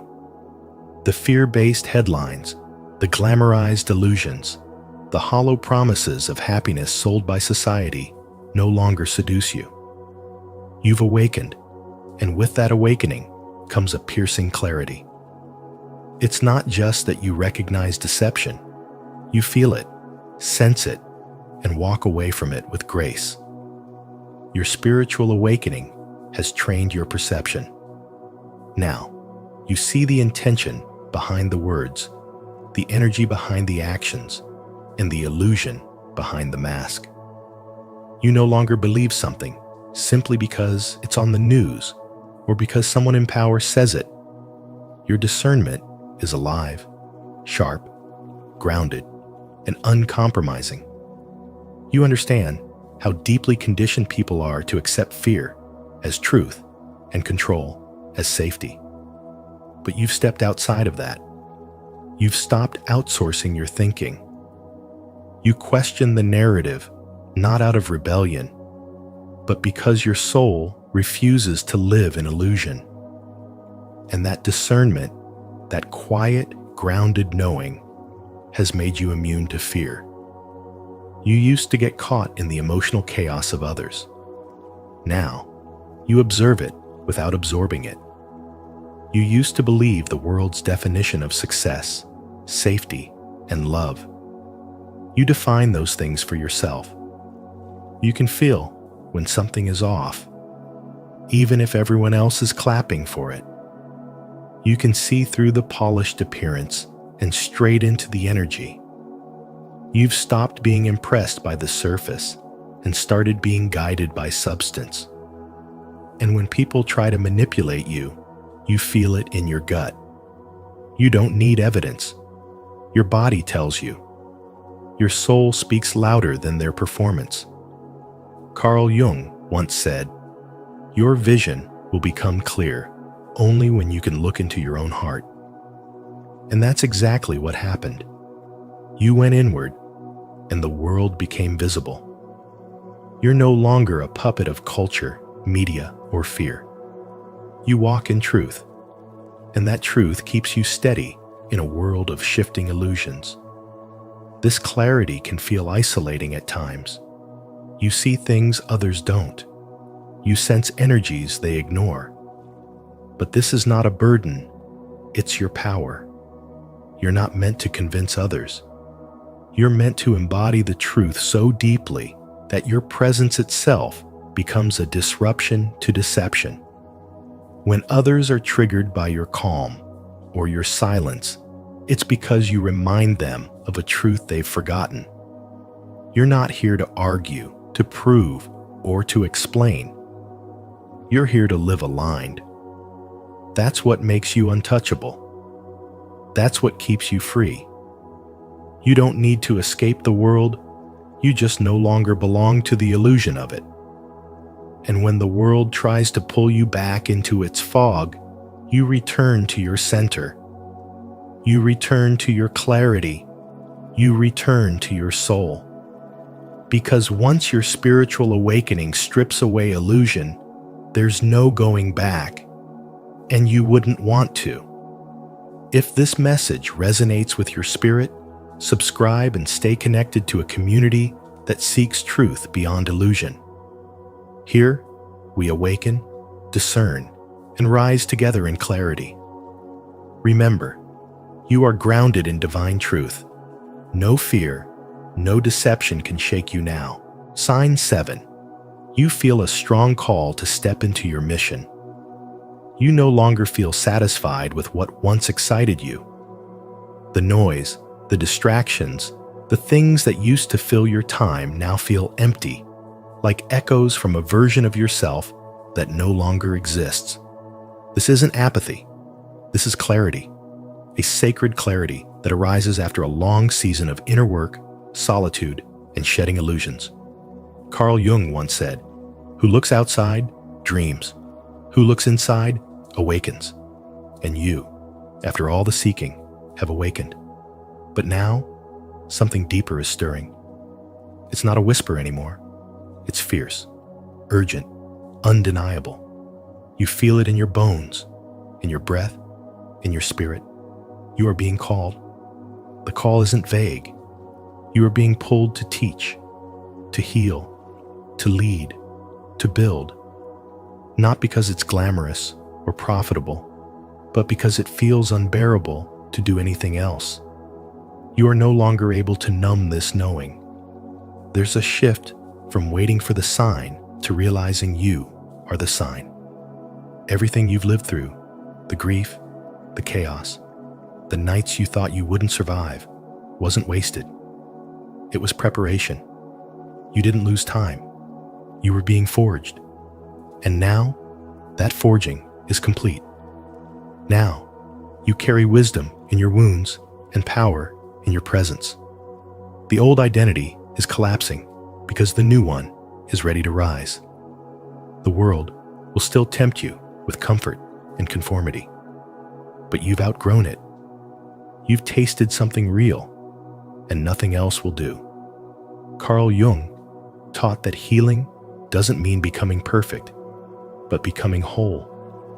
You now understand your shadows, your patterns, your light. You are no longer fragmented. You are integrated. And that integration demands expression. This isn't the time to shrink. It's the time to step forward not with certainty, but with conviction. Think of the countless souls out there praying for a guide, a word, a sign of hope. What if that sign is you? What if your story, your voice, your truth is exactly what someone else needs to remember who they are? What if your pain, now alchemized into wisdom, is the bridge to someone else's freedom? The calling you feel isn't ego. It's a service. It's a sacred responsibility. And no, you don't need to have it all figured out. You just need to begin. Everything in your life has led to this moment. You've been initiated by experience, not theory. The universe doesn't wait for perfect people. It moves through willing vessels. Your spiritual awakening was never meant to be a destination. It was a doorway. And now that you've walked through it, the mission begins. Not someday. Not when you're more ready. Now. If this message has stirred something deep within you, declare it boldly in the comments. I accept my divine mission. I am ready to serve with purpose and power. Your calling is no accident. It's time to rise. Subscribe and join others who are awakening to their true path. Thank you for joining us on this powerful journey. If something within you stirred while watching this video, trust that it wasn't random. Your awakening wasn't the end. It was the beginning of your true embodiment. Now is the time to live your wisdom, walk in your power, and become the mirror of the transformation you've already undergone. If this message resonated with you, don't forget to like, share, and subscribe to Spiritual Wisdom. tap the notification bell so you never miss an upload that speaks directly to your soul. Until next time, stay aware, stay empowered, and keep using your light. The 5 deadliest empath types narcissists cannot control. The privilege of a lifetime is to become who you truly are. Carl Jung. In this video, we're diving deep into the 5 deadliest empath types narcissists cannot control. A journey through the powerful psychology of energy, empathy, and self-mastery. Each empath type holds a hidden strength that not only protects your spirit, but also teaches you how to rise above manipulation and emotional chaos. As you listen, reflect on which empath type resonates most with you and share your thoughts in the comments below. Let's awaken the deeper layers of spiritual wisdom together, because true freedom begins when you understand your own energy. 1. Reflective empath. Mirror that melts the mask. Reflective empaths are the mirrors that melt the mask, the kind of souls who unknowingly expose the truth hidden behind illusion. Their core power lies in unconscious mirroring, an innate ability to reflect the emotions, intentions, and shadows of others with astonishing precision. Before their spiritual awakening, this gift often feels like a burden. They walk through life absorbing the moods of people around them, confusing others' emotions with their own, and questioning their reality. Narcissists are drawn to them because their reflective nature becomes a playground for manipulation. Through gaslighting and subtle distortion, the narcissist makes the empath doubt what they see, twisting truth until it serves their control. At this stage, the empath's reflection is still unconscious. It mirrors without awareness, absorbing more pain than it releases. But everything transforms the moment the reflective empath awakens. Through self-awareness and spirituality, they begin to see the invisible pattern. What they feel is not always theirs. They start noticing how easily they mirror others' energy and emotions, and instead of absorbing them, they learn to reflect them back consciously. This is the power of spiritual awakening, the shift from emotional entanglement to energetic clarity. The empath stops fixing, explaining, or carrying the emotional weight of others. They simply reflect reality as it is pure, raw, unfiltered. Their presence becomes like a clear mirror that shows truth without distortion. They no longer react or defend. They simply reveal. For the narcissist, this moment is devastating. When faced with a conscious mirror, their carefully constructed false self begins to collapse. The reflection pierces the illusion and exposes the shadow they've denied for so long. What once gave them power, the ability to manipulate perception, now backfires. The reflective empath's calm and clarity trigger what psychologists call a narcissistic injury cascade. The narcissist, unable to handle the truth of their own reflection, begins to unravel emotionally. Their facade of superiority shatters as they come face to face with the emptiness beneath. This is why narcissists cannot control reflective empaths. You cannot manipulate what you cannot deceive. When the empath mirrors back the narcissist's true energy without judgment or fear, they strip away every layer of delusion. The narcissist's mask melts not because the empath fights, but because they see. Their power is not aggression, it's awareness. They illuminate what others hide, and this illumination, rooted in spirituality and consciousness, dissolves falsehood effortlessly. The reflective empath's journey is not about confrontation, but transformation. Their mirror does not punish, it purifies. Through conscious reflection, they become catalysts for truth, teaching by being, not by speaking. They embody Carl Jung's wisdom. One does not become enlightened by imagining figures of light, but by making the darkness conscious. They show that true mastery is not control over others, but control over the self. When you no longer carry what isn't yours, when you reflect instead of absorb, you reclaim your sacred power. The reflective empath stands as a symbol of spiritual awakening, serene, untouchable, and free, not because they resist the darkness, but because they've learned to reflect it back into light. Have you ever realized how your energy reflects the true nature of others? Share your experiences in the comments telling us how being a reflective empath has revealed someone's hidden mask. And if you're just beginning to explore this kind of spiritual insight, comment, "I will start reflecting," to embrace this journey of self-awareness and spiritual wisdom together. 2. Intuitive empath. Psychological X-ray. The intuitive empath is often called a living psychological X-ray because they can sense truth and deception long before words even take shape.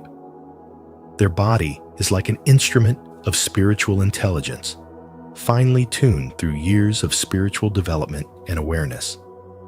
They don't just listen with their ears. They feel through energy, tone, and vibration. When something is off, their body reacts instantly. A tightening in the chest, a sudden shift in breath, or a wave of unease that whispers, "Something here isn't right."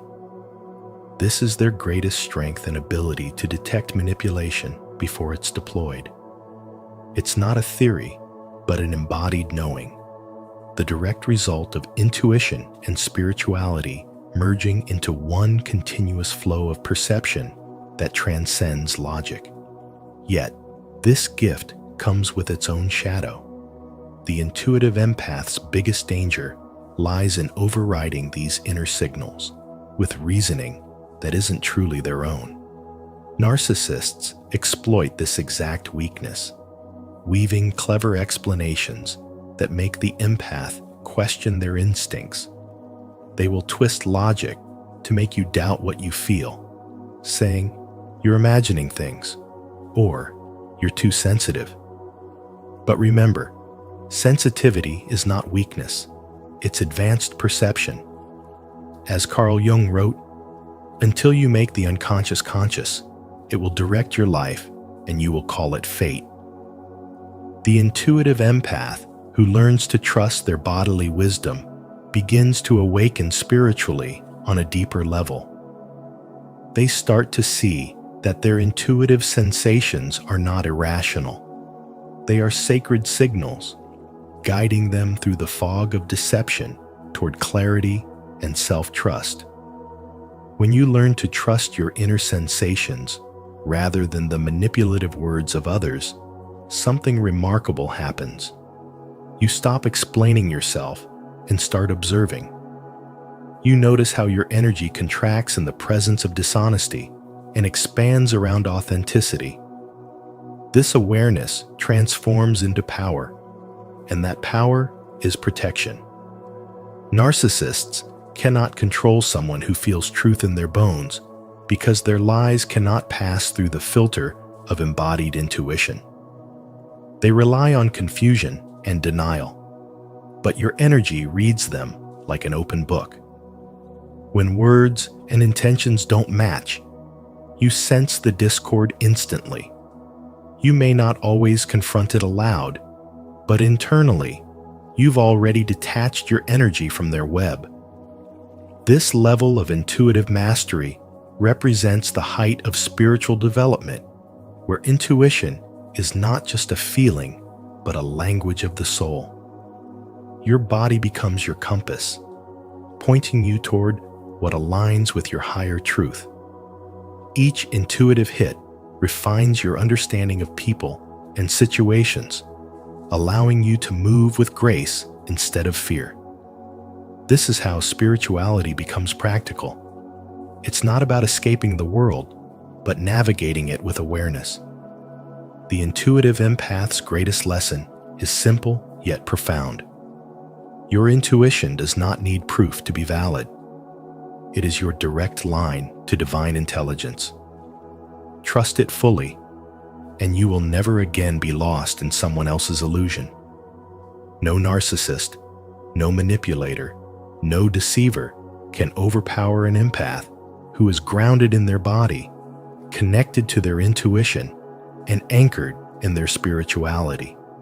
Comment below, "I trust my intuition completely," if you recognize yourself as an intuitive empath, one who can see beyond words and sense truth in silence. 3.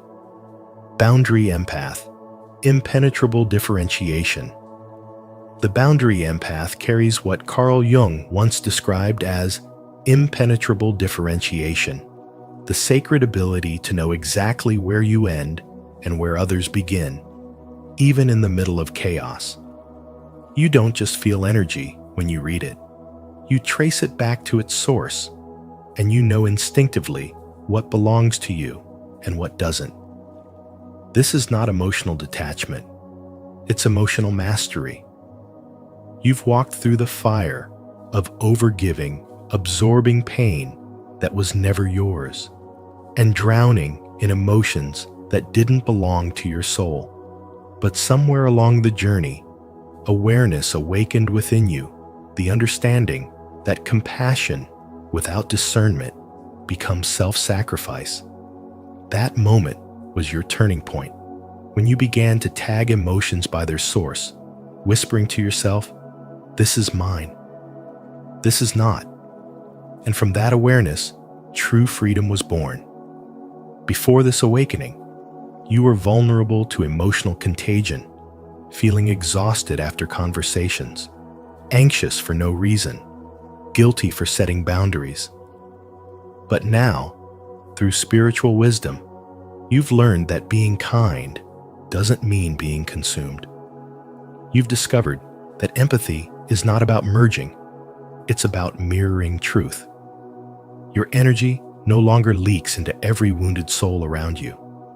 Instead, you've built sacred walls of discernment, not to keep love out, but to protect peace within. And in that strength lies your quiet power. You no longer absorb the storm. You remain the calm center within it. When someone projects guilt, fear, or chaos, it hits your boundary and dissolves, because your sense of self is too clear, too rooted, too self-aware to be manipulated. This is why narcissists cannot control you. Their games require blurred lines, where guilt, shame, and confusion can creep in undetected. But your clarity leaves them powerless. You see through their tactics the subtle blame, the emotional flooding, the twisted responsibility, and you simply refuse to engage. You've learned that guilt is a weapon of the insecure, and that empathy must be guided by awareness, not pity. Like Jung said, until you make the unconscious conscious, it will direct your life, and you will call it fate. You've made your unconscious boundaries conscious, and now they guard your soul like sentinels of light. Your no has become holy, your silence sacred, your distance divine. In your presence, chaos loses its hold. You don't absorb negativity, you alchemize it. You can walk into a room heavy with tension and bring calm simply by existing as yourself. Your energy is clean, self-contained, and unshakable. This doesn't mean you lack empathy. It means your empathy has matured. You love without losing yourself. You care without carrying what isn't yours. You give from overflow, not depletion. And every time you choose peace over people-pleasing, clarity over confusion, truth over tolerance. You rise higher in your own spiritual awakening. That is the true essence of the boundary empath. Compassionate yet untouchable, loving yet unshakable, connected yet free. Don't forget to subscribe for more insights on how to master emotional boundaries and protect your energy like a true boundary empath. 4. Transmutative empath, alchemical immunity. There exists a rare kind of empath whose very presence changes the atmosphere around them, a transmutative empath. This empath is an alchemist of energy, capable of turning darkness into light and pain into peace through the subtle power of awareness. Their gift is what Carl Jung described as making the darkness conscious. For true spirituality does not come from escaping the shadows, but from transforming them. The transmutative empath embodies this truth by understanding that every emotion, whether joy or fear, anger or love, is simply energy waiting to be transmuted. During their spiritual awakening, they realize that resistance feeds negativity, but conscious acceptance dissolves it. When they feel emotional heaviness, they don't reject it. They hold it in awareness, allowing its vibration to shift until it becomes neutral or healing. This process, though invisible, is the highest form of energetic mastery, a living expression of spiritual wisdom that turns suffering into strength. Yet this power does not come easily. Before awakening to their true nature, the transmutative empath often becomes the emotional landfill of others, absorbing pain, confusion, and toxicity until they themselves fall into exhaustion, anxiety, or illness. This is the pre-activation risk of their path. To give endlessly without realizing that empathy without consciousness is self-sacrifice. But through this very suffering, they learn the sacred art of energetic alchemy. They discover that emotions are not personal burdens, but universal energies seeking balance. When awareness deepens, the empath begins to see anger as unexpressed pain, fear as frozen energy, and sadness as love that has lost its direction. In holding these emotions without judgment, the transmutative empath initiates the transformation, turning chaos into clarity and wounds into wisdom. For narcissists, this type of empath is their ultimate undoing. Narcissistic control thrives on projection, guilt, and emotional reaction. They feed on confusion and emotional chaos, manipulating others into self-doubt. But when their toxic energy meets a transmutative empath, the manipulation dissolves. Every attempt to provoke fails because the empath no longer mirrors or absorbs the energy. They transform it. The narcissist's attack is met with stillness, their projection met with clarity, and their poison met with alchemical neutrality. In such a presence, the narcissist's illusion collapses. They can no longer find emotional entry points because there is no resonance left to exploit. The transmutative empath doesn't fight back because there is nothing to fight. They simply vibrate beyond the frequency of manipulation. This transformation is the essence of spiritual awakening and evolution, from emotional reaction to energetic mastery. The transmutative empath learns to let energy move through the heart rather than the ego, understanding that all experiences, no matter how dark, serve the evolution of consciousness. As they rise in awareness, they become emotionally immune, not through walls or indifference, but through unconditional acceptance that transmutes darkness into light. In Jungian terms, they have united the opposites within the light and shadow, achieving what Jung called the alchemical process of individuation. Their spirituality becomes not just belief, but embodiment. They are walking proof that true power lies not in control, but in transformation. A transmutative empath doesn't reflect the world's chaos. They refine it, turning pain into gold.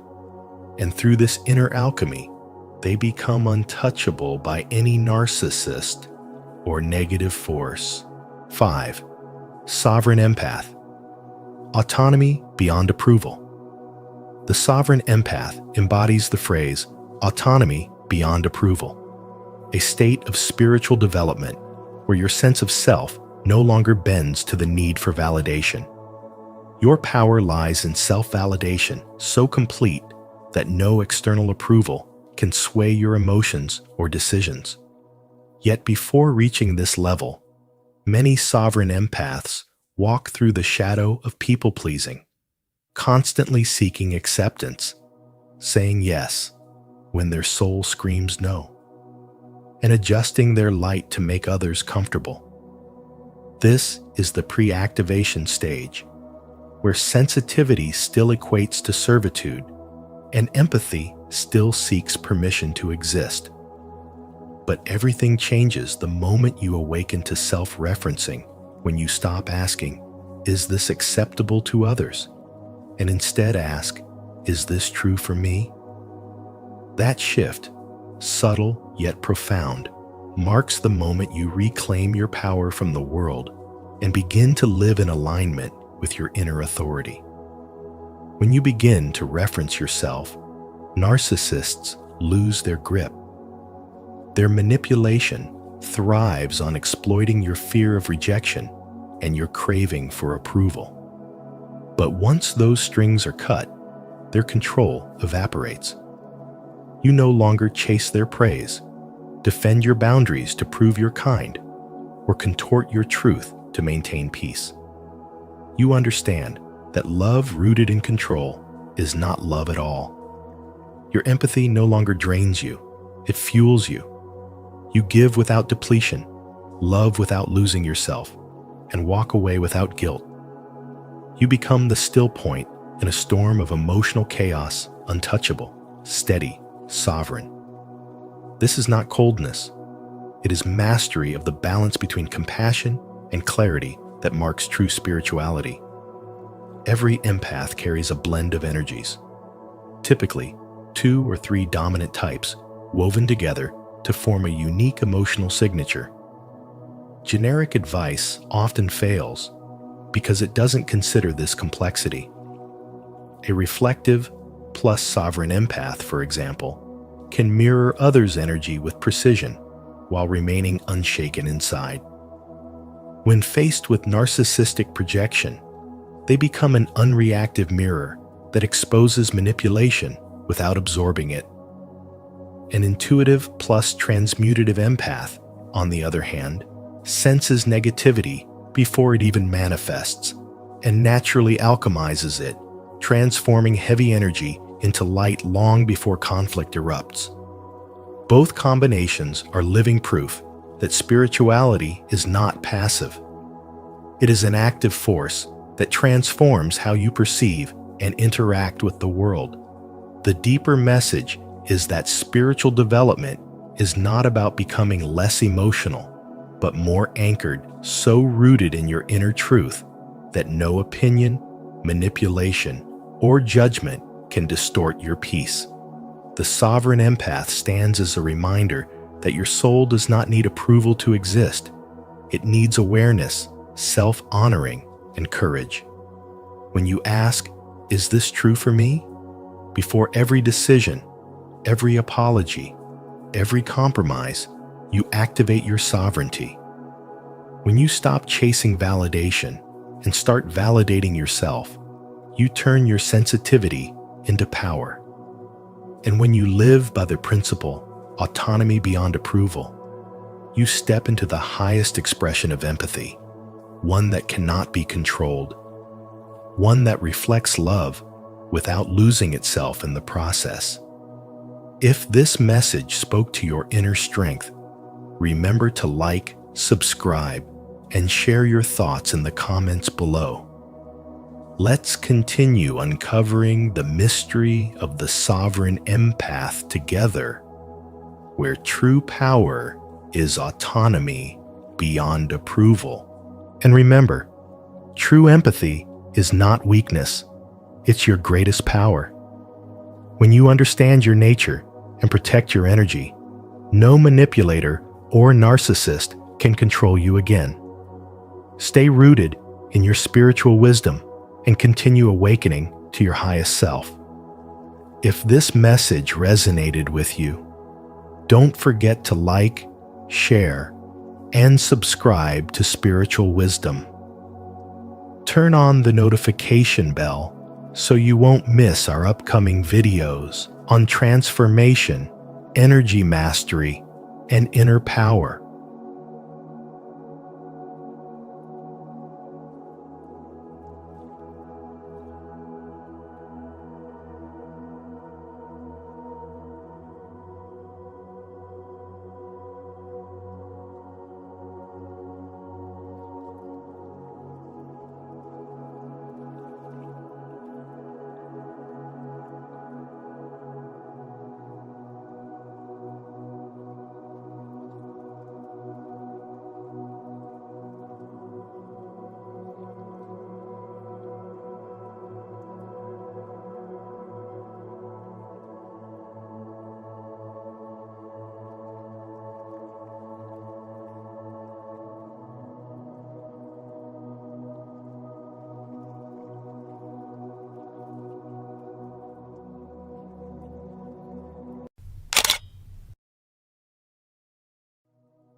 Carl Jung's warning: the hidden peril of seeing what others can't.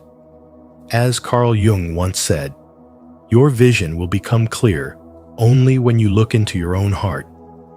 Who looks outside dreams. Who looks inside awakes.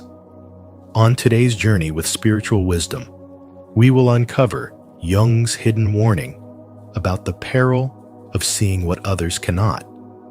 The gift that can either isolate you or transform you into something extraordinary.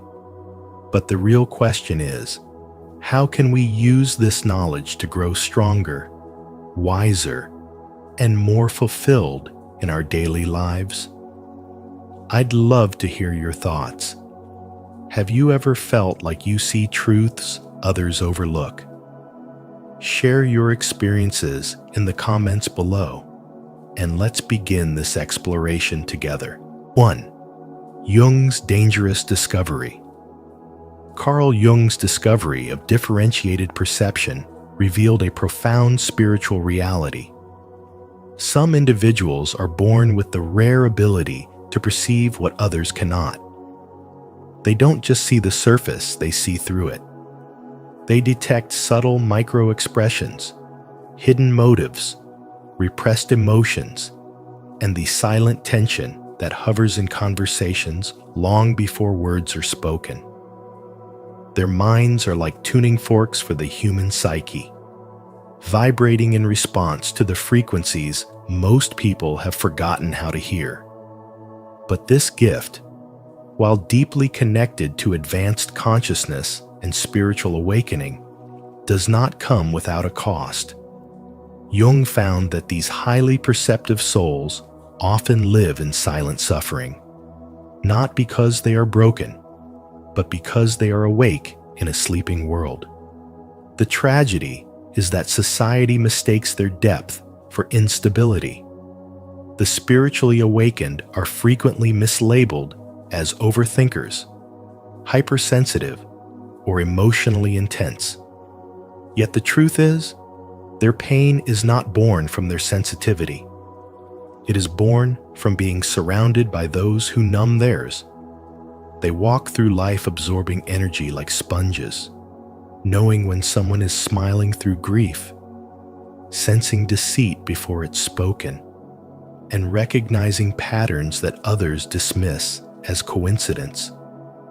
But instead of being honored for their perception, they are often shunned for it. Their clarity threatens the illusions people cling to. Jung understood this deeply and warned that those who see too much are either destroyed by their insight or transformed by it. These individuals live with a constant internal contradiction. Their mind craves truth, while their heart yearns for connection. But how do you connect in a world that doesn't recognize the language of the soul? As their awareness grows, so does the emotional distance between them and others. They become mirrors that reflect the hidden wounds people refuse to face. And because of this, people project their shadow onto them. They become scapegoats, repositories for unresolved pain, simply because they refuse to wear the mask. This shadow projection creates a loop where the more light they carry, the more darkness they attract from others. However, this spiritual trial is also the initiation. Jung believed that if these individuals can survive the emotional weight of their insight, they emerge not only with wisdom, but with power. They learn to set sacred boundaries. They begin to protect their energy with the same intensity that once left them drained. They stop explaining their depth to those committed to misunderstanding it. And instead of shrinking, they rise. Their pain becomes purpose. Their isolation becomes refinement. Their curse becomes calling. They evolve into spiritual warriors, wounded but wise, misunderstood but unshakably aligned. This is the unseen peril. Jung spoke of the danger of awakening in a world that rewards blindness. But if you are one of those rare souls who feels everything, sees everything, and knows everything before it is said, know this: your perception is not madness, it is mastery. It is the silent language of the universe, whispering through your nervous system. And while it may hurt, while it may break you apart, it is also your path to wholeness. Let your inner truth be your compass. Let your boundaries be your sanctuary. And let your spiritual awakening be the fire that burns away the illusion, not the light you dim to make others comfortable. 2. The cost of superior perception. Those who carry the gift of superior perception often walk through life misunderstood, not because they are broken, but because they reflect back the very truths others refuse to face. When you can intuitively sense tension in a room, detect the subtle lies behind a smile, and feel the heaviness of unspoken emotions, you become a walking mirror to the unconscious. Carl Jung understood this well. He observed how individuals with this spiritual intelligence were often blamed not for what they did, but for what they revealed. You see, the moment your presence forces someone to confront the parts of themselves they've kept hidden, you trigger resistance. And when people feel exposed, they don't turn inward, they lash outward. That's how the scapegoat phenomenon is born. You become the easy target for discomfort, guilt, shame, or anger that has nothing to do with you. It's not your truth that hurts them. It's the reflection of their own they cannot escape when you're near. This is the heavy consequence of spiritual development: to see what others can't and to carry what others won't. Your ability to pierce through the illusion makes you invaluable and invisible all at once. Instead of praise, you're met with suspicion. Instead of gratitude, you receive blame. Because your spiritual clarity threatens the illusions others depend on to feel safe. You become the outsider, not because you're wrong, but because you're right too soon. And as you walk this road of awakening, You'll discover the emotional solitude that comes with being awake in a world that sleeps with its eyes open. But this loneliness is not a punishment. It is a preparation, a deepening of your connection with truth, so you can hold space for it without needing permission to exist. It is in this space that your true power begins to blossom, not in being seen by the world, but in seeing the world for what it really is. Those who are spiritually gifted often feel like they don't belong, not because they're weak, but because they're tuned into frequencies most people spend their whole lives trying to ignore.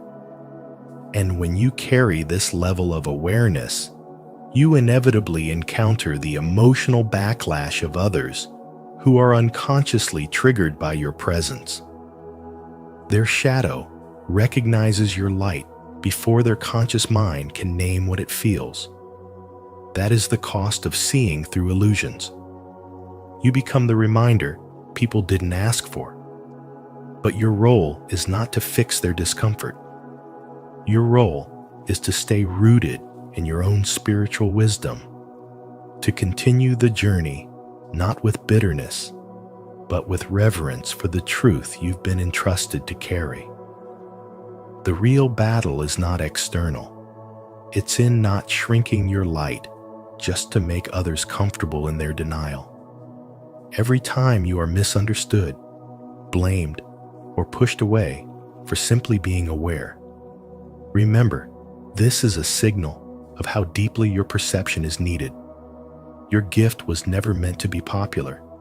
It was meant to be sacred. So don't trade your clarity for company. Don't dim your spiritual insight for acceptance. This journey is not about being liked. It's about being aligned with the truth that calls you forward. You are not alone. You are ahead. Keep walking. 3. 4 patterns of perception. Carl Jung revealed that seeing what others can't is not always a gift. It can be a psychological and spiritual burden that few understand. He identified 4 patterns of introverted intuitive perception, each reflecting a unique kind of intelligence and spiritual sensitivity. The first is the feeling intuitive, someone who doesn't merely recognize emotions, they absorb them. These individuals step into a room and instantly feel the emotional undercurrents no one speaks of. The sadness behind polite smiles, the anxiety beneath calm words. They are emotional sponges, and without boundaries or grounding practices, their gift turns into chronic fatigue, anxiety, or emotional burnout. Their challenge is to alchemize emotional chaos into compassion without becoming consumed by it. Then there is the thinking intuitive, a deeply analytical type who sees invisible patterns and anticipates future outcomes with surgical precision. They are often misunderstood, perceived as too intense or controlling, when in truth, they are simply perceiving the natural flow of events before others catch on. These people often feel lonely in their intelligence, burdened by the foresight that isolates them. Yet their spiritual growth lies in learning to trust divine timing and not always needing others to validate what they already know. Their wisdom becomes truly powerful when shared with humility and patience. The sensation. Intuitive brings another layer of perception, the ability to detect psychological wounds through the body. These individuals feel the truth in someone's physical presence, noticing subtle shifts in voice, posture, or energy that speak louder than words. They can sense inner turmoil behind a straight face, or trauma locked within a stiff spine. Often, they feel compelled to heal others, but this desire can become a trap if they don't learn to protect their own vitality.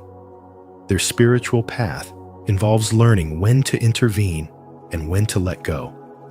understanding that not every signal is their responsibility to fix. Finally, the pure intuitive is a rare and often overwhelmed soul. This person receives a non-stop flow of symbolic, unconscious, and archetypal information. Their dreams are vivid, their visions prophetic, their thoughts abstract and otherworldly. But this gift can easily become a curse if they don't anchor it in structure and clarity. They may become disoriented, anxious, or lost in the flood of unprocessed spiritual data. Jung believed these individuals must develop strong inner discipline to bring order to the chaos, turning raw intuition into spiritual insight that serves rather than confuses. Each of these intuitive types carries a deep spiritual wisdom that, when misunderstood, leads to suffering, but when honored, becomes a source of inner power and sacred intelligence. Jung's work was a warning that extraordinary perception is not simply a talent, it is a responsibility. And those who see what others can't must learn how to protect their minds, care for their energy, and give themselves the grace to be misunderstood while they walk a path few dare to tread. 4. The three dangers. Jung revealed that the danger of heightened perception is not in the ability itself, but in the psychological cost of seeing what others cannot bear to see. When a person awakens to a deeper layer of reality, able to detect lies without words, sense emotional tension in silence, or read what's beneath the mask of civility, they don't just gain insight, they inherit a burden. The first danger, as Jung described, is the disruption of the collective unconscious. Society depends on unspoken agreements, illusions we silently co-create to keep the world stable and digestible. But when one person breaks this spell and exposes hidden truths, it destabilizes the entire group dynamic. Their awareness becomes a mirror people avoid, because to see through illusion means confronting pain, shame, and fear that have been long buried. This threat to social harmony doesn't provoke celebration. It provokes rejection, blame, or isolation. That leads to the second danger, psychological isolation. The more attuned you are to the spiritual undercurrents and emotional vibrations around you, the harder it is to remain connected to those who are still asleep. You start feeling like a foreigner in your own home, like a soul surrounded by bodies that have forgotten they carry one. Empaths and spiritually awakened individuals often describe this estrangement not because they are superior, but because they cannot unsee what they've seen. When everyone else is speaking the language of illusion and you've learned the dialect of truth, conversation becomes hollow. Relationships become strained, and belonging becomes a memory rather than a reality. Without grounded spiritual wisdom and practices that anchor your sensitivity, you drift farther from others and closer to an inner void. But the most dangerous cost of all is identity dissolution, what Jung called participation mystique. In your heightened state of perception, you don't just observe others' unconscious energies, you absorb them. Their sadness becomes your sorrow. Their fear becomes your anxiety. Their confusion distorts your clarity. Over time, your own sense of self becomes blurred, like ink dropped in water. You begin to lose yourself, not in dreams, but in the psychic debris of everyone around you. This happens slowly, subtly, and often unconsciously. You might feel fatigued, scattered, or emotionally overwhelmed without realizing you've become an energetic sponge. The gift of deep perception turns into a curse when you carry everyone's truth, but forget your own. Without inner discernment and a strong sense of spiritual selfhood, you disappear into the very chaos you once tried to decode. And yet, this peril is also an initiation. It is not a punishment for being sensitive. It is a challenge to become sovereign. Spiritual awakening is not just about seeing. It is about holding your center when everything else pulls at your soul. Intelligence without integration leads to fragmentation. The spiritually wise don't just perceive, they protect their perception with boundaries, rituals, and a deep understanding of their purpose. To navigate the dangers Jung warned of, you must know how to carry your gift without letting it consume you. Because in the end, the awakened ones are not just those who see. They are those who learn to stay whole in a fractured world. 5. The path of integration. Individuation process. To truly survive and evolve, highly perceptive individuals must develop the rare ability to distinguish between what belongs to them and what they're unconsciously absorbing from the world around them. Without this essential discernment, they risk carrying emotional weight that was never theirs, to begin with other people's fears, projections, anxieties, and hidden resentments. This invisible burden becomes a silent toxin, eroding their well-being from within. Jung warned that such sensitivity, when left unguarded, doesn't just isolate, it destroys. Recognizing the boundary between the self and others is not a theoretical exercise. It is the foundation of spiritual development. Only by identifying what is theirs can these individuals begin to reclaim their energy and navigate life from a place of centered clarity instead of emotional chaos. But separating yourself from others' emotions isn't enough. The next stage of spiritual development requires turning inward and confronting the parts of yourself that you've long ignored or denied your shadow. Carl Jung stated, "One does not become enlightened by imagining figures of light, but by making the darkness conscious." If you haven't met your own shadow, you will inevitably become entangled in others' darkness. People will project their unacknowledged pain onto you, and without shadow integration, you'll unconsciously absorb and even mirror it. By facing your own inner wounds, your shame, your fear of abandonment, your buried rage, you begin the sacred process of inner alchemy. You stop attracting relationships that reflect your unhealed parts. You stop repeating patterns that only deepen your pain. You reclaim your personal power by owning your story instead of being haunted by it. Once you've established internal clarity and done the work of shadow integration, you are called to a higher task, participating in the world without being consumed by it. Jung emphasized the necessity of building psychological containers, spaces within your mind and soul, where you can hold the unconscious content of others without internalizing it. This is the difference between drowning in emotional waves and becoming the ocean that holds them. You learn to be present without being penetrated, to witness pain without collapsing under it, to listen deeply without losing your voice.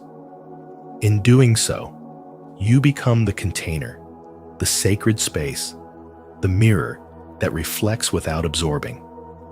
You develop emotional sovereignty, the ability to feel everything and still choose what to embody. Your sensitivity becomes your strength, not your downfall. In everyday life, this looks like setting boundaries with grace, honoring your need for solitude, practicing spiritual hygiene through journaling, breathwork, and mindful detachment.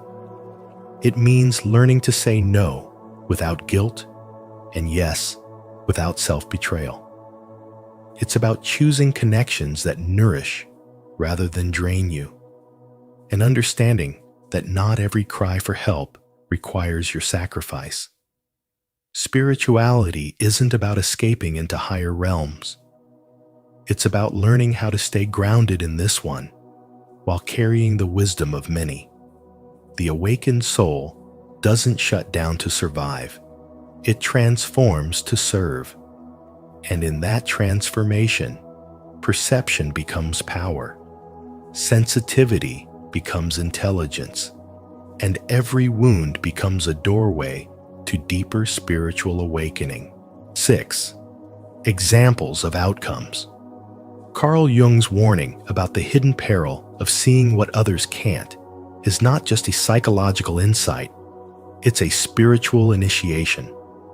The ability to perceive beyond the surface, to intuitively grasp the invisible threads of emotion, truth, and shadow is often mistaken for a gift. But what if that very gift becomes the burden that isolates you, dismantles your reality, or pushes you toward the edge of madness? Jung observed that those with heightened perceptual intelligence, those who detect subtle cues, unspoken tensions, or the unconscious motives of others, often pay a heavy psychological price, not because they are broken, but because the weight of what they see cannot be carried without inner structure, humility, and integration. And history offers examples of both collapse and transcendence. Nietzsche, a man of staggering intellect, saw too much, too fast, and too raw. He dissected the illusions of morality, religion, and culture with the precision of a prophet, but without a spiritual container to hold that fire, it burned through him. His breakdown wasn't due to weakness, but from being overwhelmed by truths he could not emotionally process. His spiritual intelligence turned self-destructive because it lacked grounding and wholeness. In contrast, Meister Eckhart, a mystic who also saw deeply into the human soul, chose a path of surrender. He did not weaponize insight. He sanctified it. His spiritual awakening came not through domination of knowledge, but through union with the divine mystery. He didn't collapse under truth. He became a vessel of it. Through humility and devotion, his vision transformed into compassion, not condemnation. His integration allowed him to see clearly, without fragmenting his identity, proving that perception becomes wisdom only when it is rooted in stillness. And Carl Jung, standing between these two paths, faced the same abyss. His own psychological descent into the unconscious nearly destroyed him. But instead of resisting, he documented, he painted, he dialogued with the archetypes within. He chose the long road of individuation. In facing his shadow and making it conscious, Jung didn't just survive, he evolved. He taught us that the privilege of a lifetime is to become who you truly are, and that only by embracing the darkness within can we illuminate the path ahead. Spiritual wisdom, then, is not the result of what you see. It's how you live with what you see. It's not the perception alone, but the integration of that perception with purpose, heart, and self-awareness that determines whether the insight heals or harms. To see what others can't is to be entrusted with a sacred task. To transmute insight into intelligence and intelligence into love. Without that, perception becomes poison. With it, perception becomes power. 7. Relationships that help integration. Carl Jung, in his profound psychological and spiritual wisdom, identified 3 rare types of relationships that serve as stabilizers during the turbulent process of individuation, when one begins the sacred journey of integrating the conscious self with the unconscious depths. The first is the presence of fellow individuated people, those who have already walked through their own inner darkness, faced their shadow, and emerged with a sense of grounded authenticity. These individuals don't just tolerate your truth, they honor it. Being around them feels like a spiritual homecoming. They recognize your growth without fear, without projection, without competition. Their intelligence is quiet, their spiritual wisdom hard-earned, and their mere presence gives you permission to fully be yourself without performance. Then there are those who are still undergoing the individuation process. They are seekers, like you, wounded, searching, unfolding. They may still be in the storm, but they are not asleep. They are honest about their flaws, their inner work, and their desire to grow. Their humility creates a mirror for your own transformation. In their presence, you don't feel pressure to be perfect. You feel inspired to stay committed to your path. They're the ones who cry with you, question everything with you, and remind you that healing is not linear. And Jung speaks of natural containers, stable, grounded individuals who might not speak the language of spirituality or shadow work, but who have an intuitive emotional sturdiness.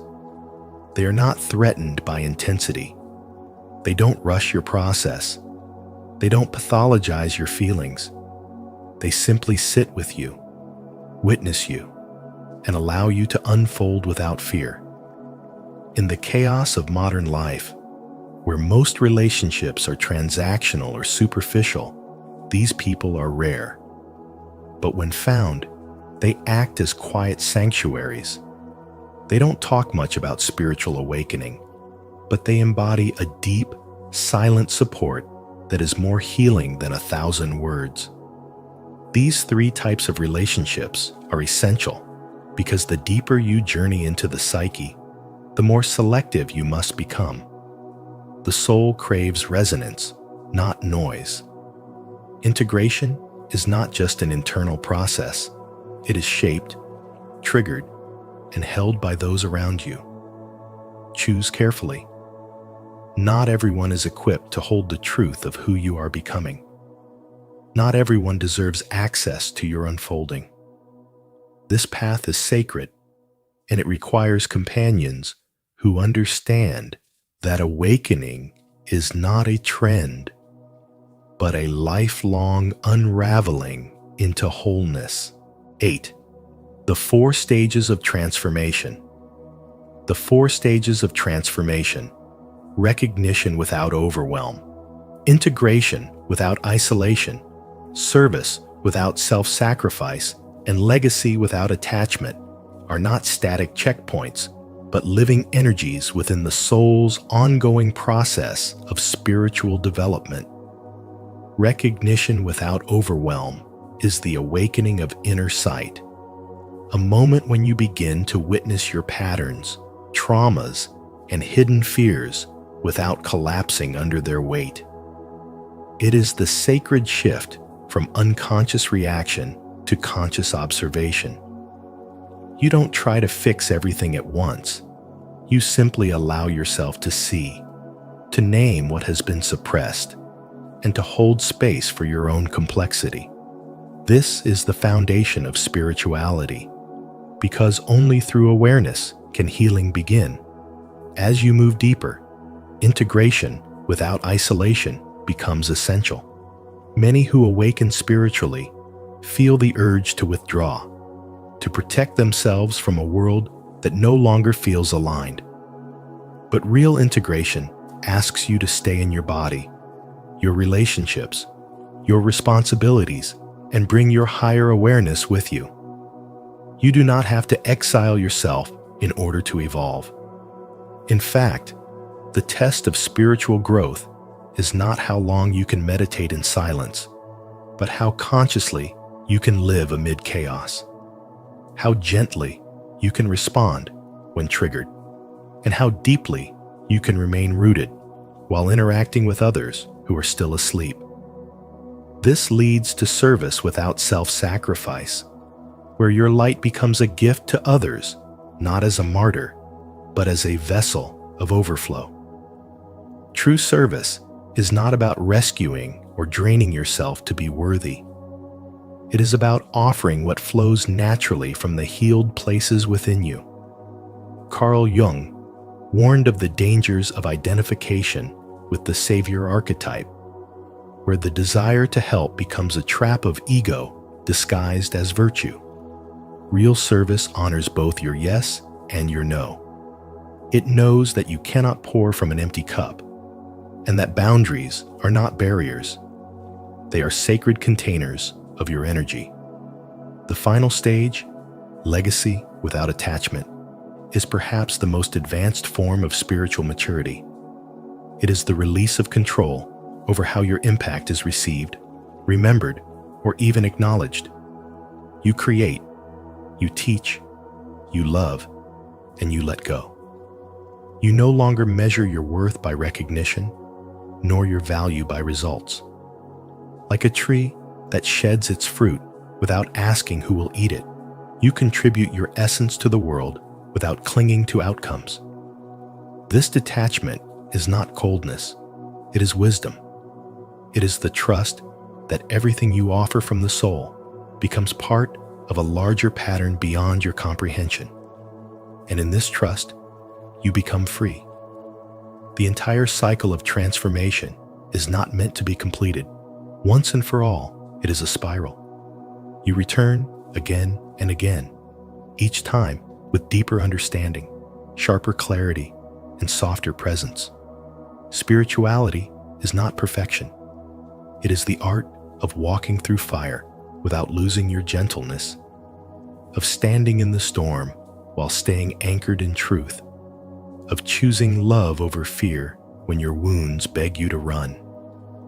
And through this dance of shadow and light, the soul learns not just to awaken, but to embody that awakening, moment by moment, breath by breath. 9. Pitfalls that derail the journey. Carl Jung's insights into the spiritual path revealed not only its beauty, but its hidden dangers, particularly for those who begin to see what others can't. One of the most common and deceptive pitfalls is the inflation trap, where individuals who experience deep spiritual awakenings start to believe they are prophets or chosen ones, superior to others. This illusion of elevated status feeds the ego under the guise of spiritual growth, making one believe they have transcended the human condition, when in truth, they've simply fallen into a more subtle form of self-delusion. Jung warned that true intelligence and spiritual wisdom require humility, not grandiosity. The more awakened you become, the more grounded you must be, because the moment you start to think you're above others is the exact moment you separate yourself from the truth of oneness. Closely tied to this is the withdrawal trap, where the awakened soul, overwhelmed by the artificiality and suffering of the world, feels the urge to isolate completely. But while solitude is essential for clarity, total rejection of society often leads to alienation and despair. Jung believed that transformation isn't about running from the world, but learning how to live in it without losing your soul. The challenge lies in walking among illusions while maintaining inner truth. Spiritual awakening isn't permission to disappear from humanity.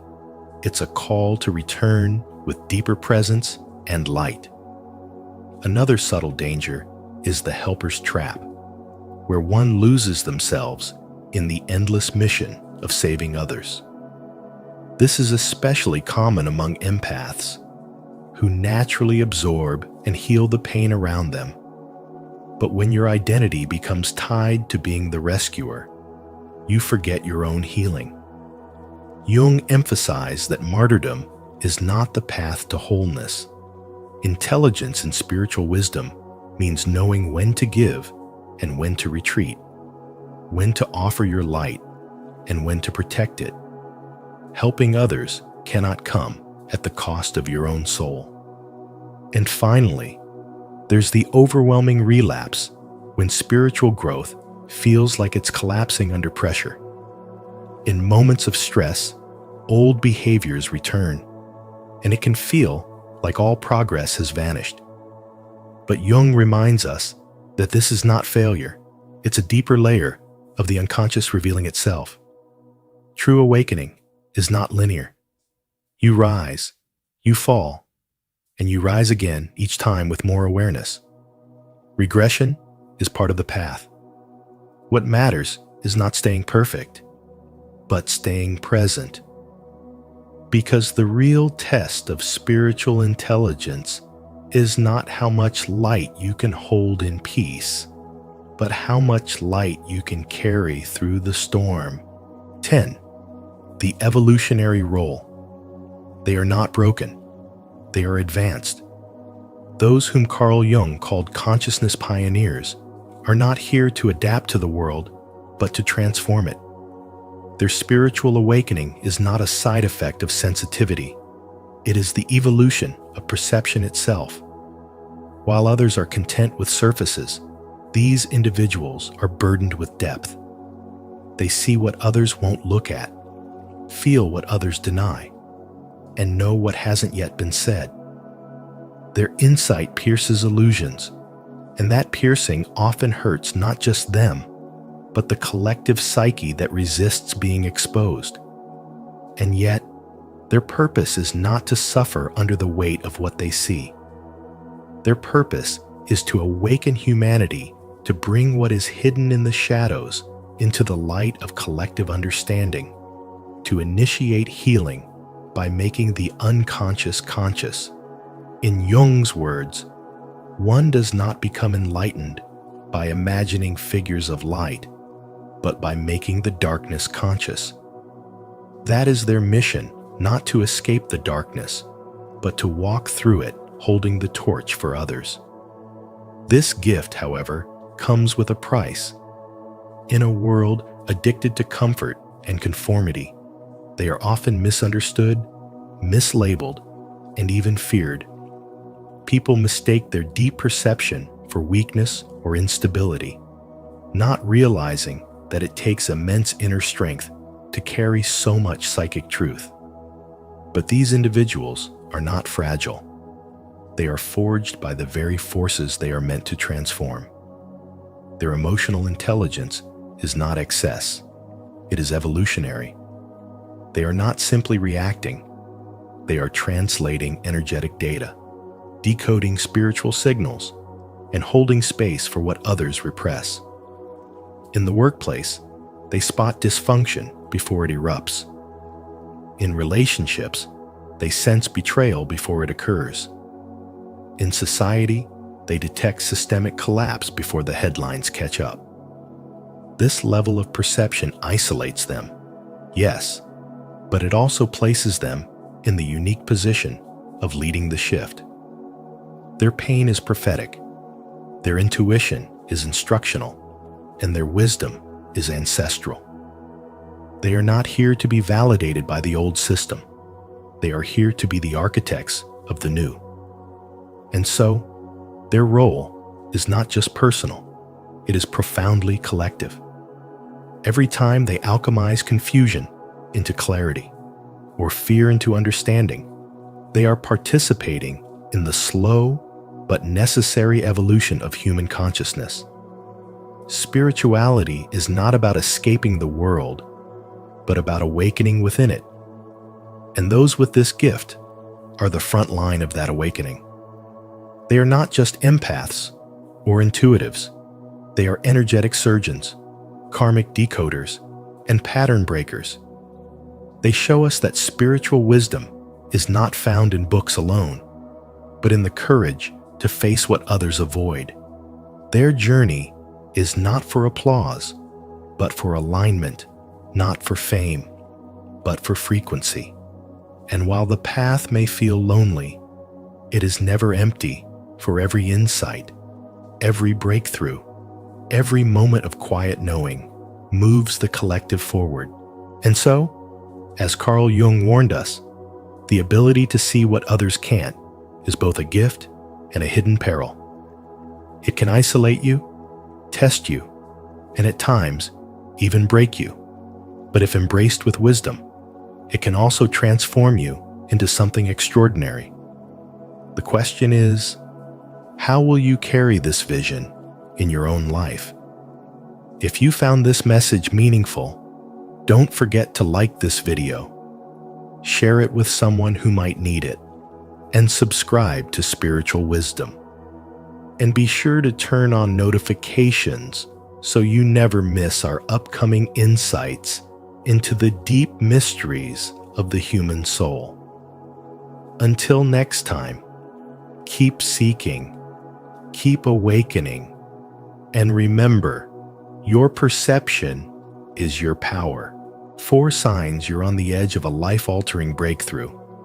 Carl Jung once said, "In all chaos, there is a cosmos. In all disorder, a secret order." Sometimes, right before life transforms, everything seems to fall apart. But that's often the sign you're standing at the edge of a breakthrough. In today's video from Spiritual Wisdom, we'll explore the 4 signs that show you're closer than you think to a life-altering change. Pay attention, because these shifts often appear in disguise through endings, challenges, or moments of deep reflection. Have you ever felt like your world was shaking, only to later realize it was rearranging for your higher path? Share your experience in the comments below. Your story might inspire someone who's walking through their own transformation right now. Sign 1. Old things no longer satisfy you. When old things no longer satisfy you, it is not a sign of loss. It is the beginning of spiritual awakening.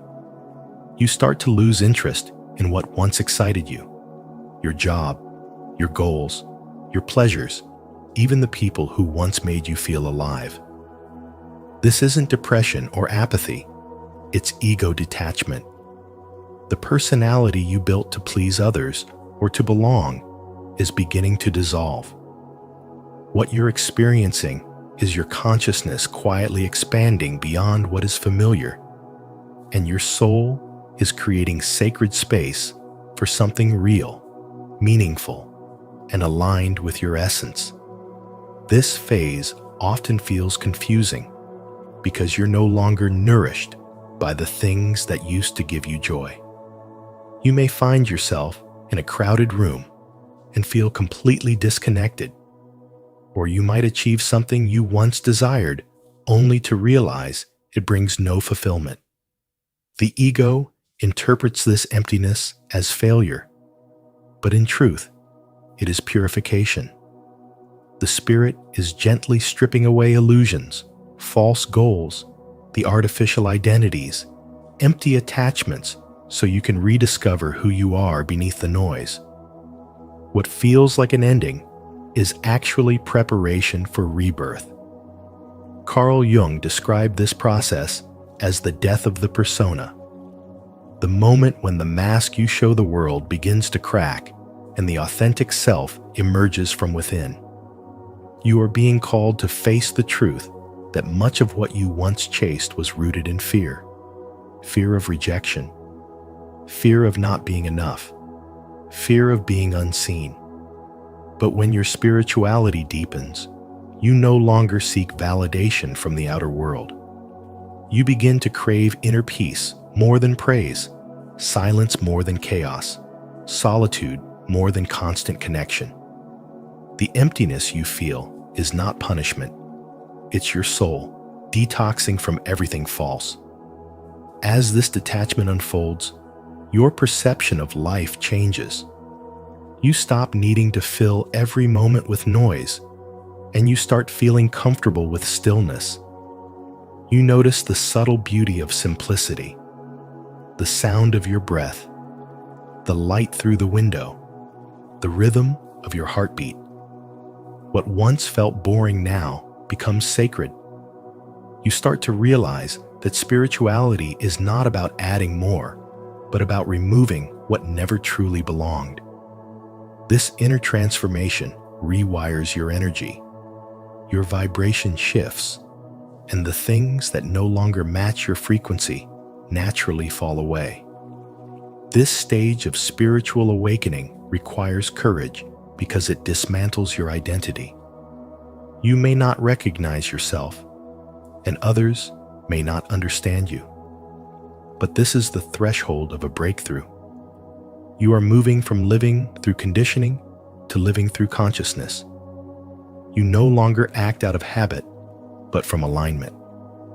The soul, once buried beneath layers of expectation, begins to breathe again. Every disinterest, every quiet withdrawal, every empty moment is your higher self reclaiming its power.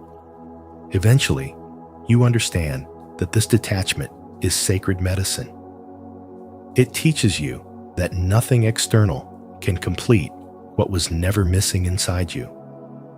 When old passions fade, it's not because you've become dull. It's because you're evolving beyond surface-level joy towards soul-level fulfillment. The things that once defined your worth now seem too small for the vastness of who you are becoming. The spiritual awakening process often begins in this subtle death of excitement, where your energy shifts from chasing to becoming, from noise to stillness, from illusion to truth.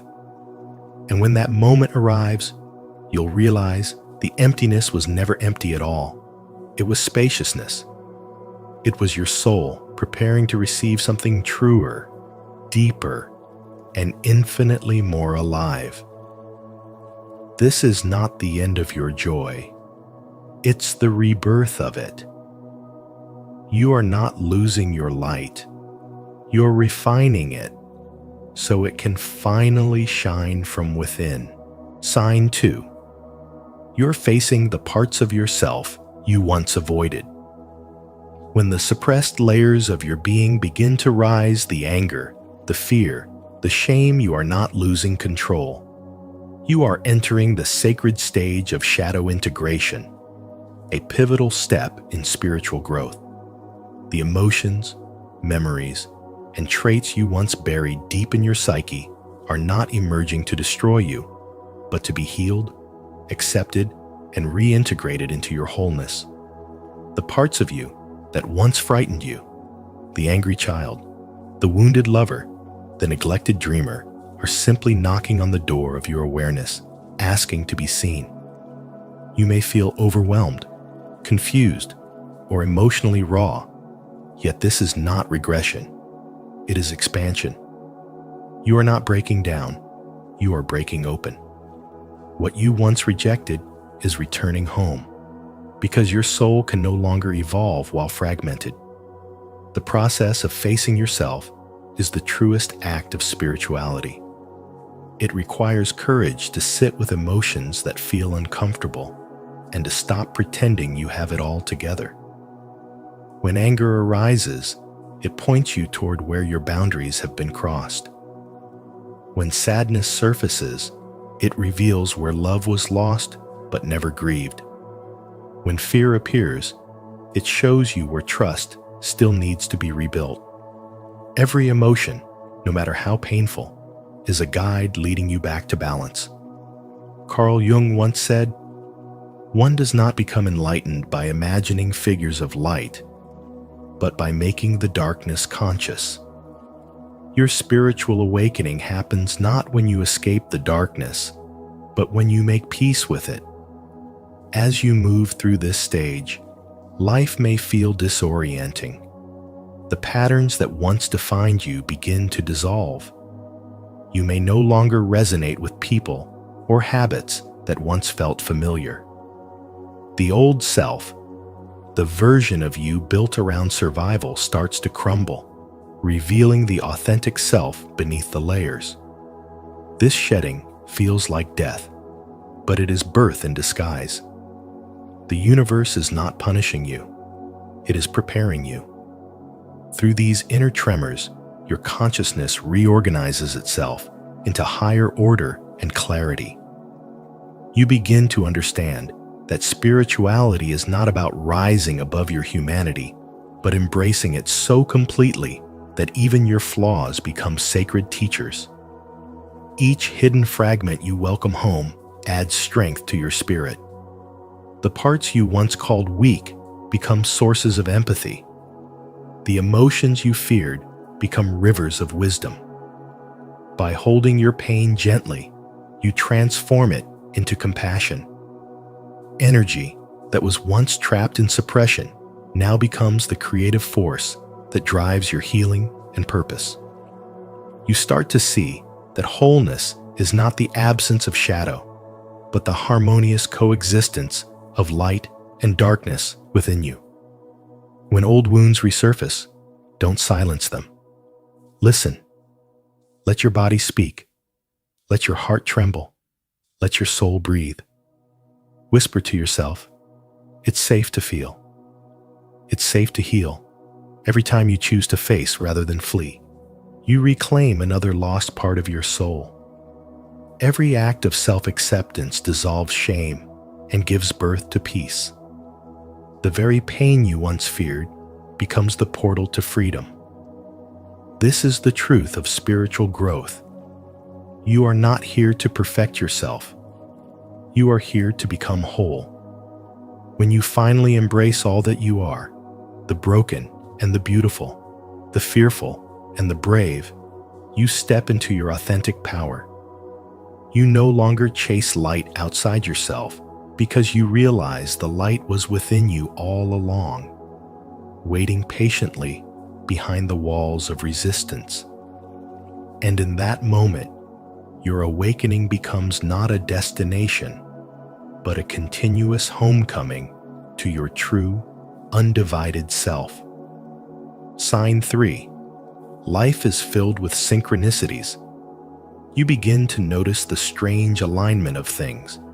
Repeated numbers like 1111 flashing across your screen. Dreams that play out in waking life. People showing up at the exact moment you need them most. These are not coincidences. They are what Carl Jung called synchronicities. Those mysterious intersections where your inner world and outer reality meet. It's the universe's way of speaking the language of your soul, guiding you through moments of transformation with signs that whisper, you are exactly where you need to be. As Jung said, synchronicity is an ever-present reality for those who have eyes to see.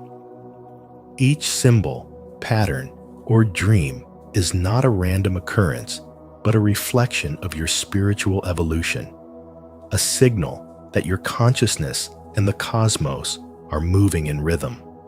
At first, you may brush these moments aside, thinking they're mere chance. But as they multiply, something deep within begins to awaken. You start realizing that the outer world is mirroring your inner shifts.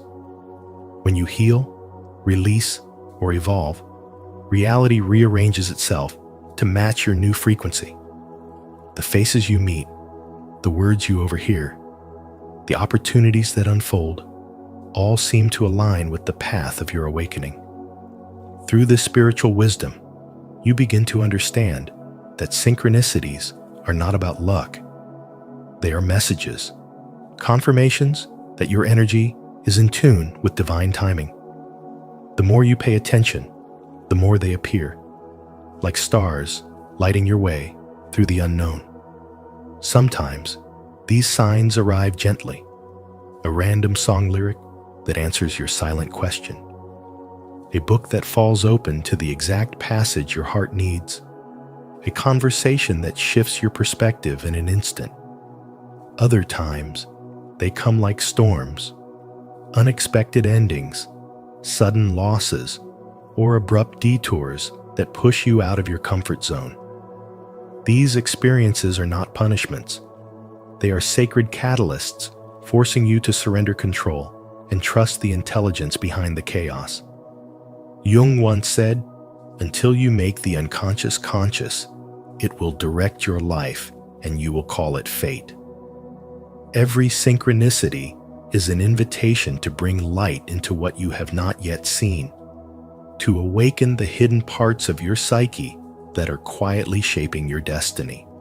The deeper you walk this path, the more you realize that life itself is a living conversation between you and the universe. Every pattern you notice, every moment of alignment, every déjà vu experience is the cosmos answering back. You stop chasing control and start cultivating awareness. You stop forcing and begin flowing. The more conscious you become, the clearer these signs appear, guiding you toward the next chapter of your transformation. This is not superstition, it's soul navigation.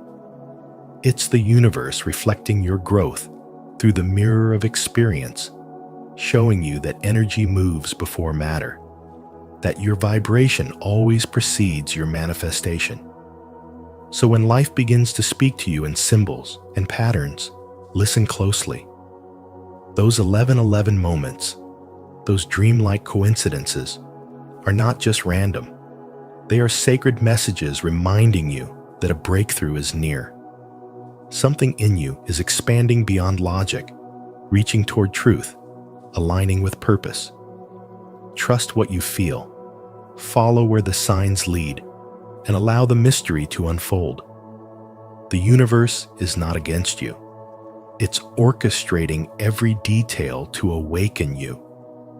As Jung's spiritual wisdom reminds us, the true miracle is not in changing the world around you, but in realizing that the world has been speaking to your soul all along. Sign 4. You feel both excited and terrified. True transformation feels like standing barefoot at the edge of a vast cliff. The wind of destiny brushing against your face, whispering both promise and fear into your heart. You feel that strange mix of exhilaration and terror, as if your soul is expanding faster than your mind can comprehend. This fear isn't your enemy. It's a sacred sign that you're standing at the threshold of something extraordinary. The ego trembles because it knows its reign is ending, while the soul smiles, knowing it's about to be reborn. In spirituality and spiritual awakening, this trembling is not a symptom of weakness. It's the vibration of truth breaking through illusion. As Carl Jung said, all true change requires a symbolic death. Something in you must die. Your old identity, your familiar stories, the masks you've worn so that something more luminous can be born in their place.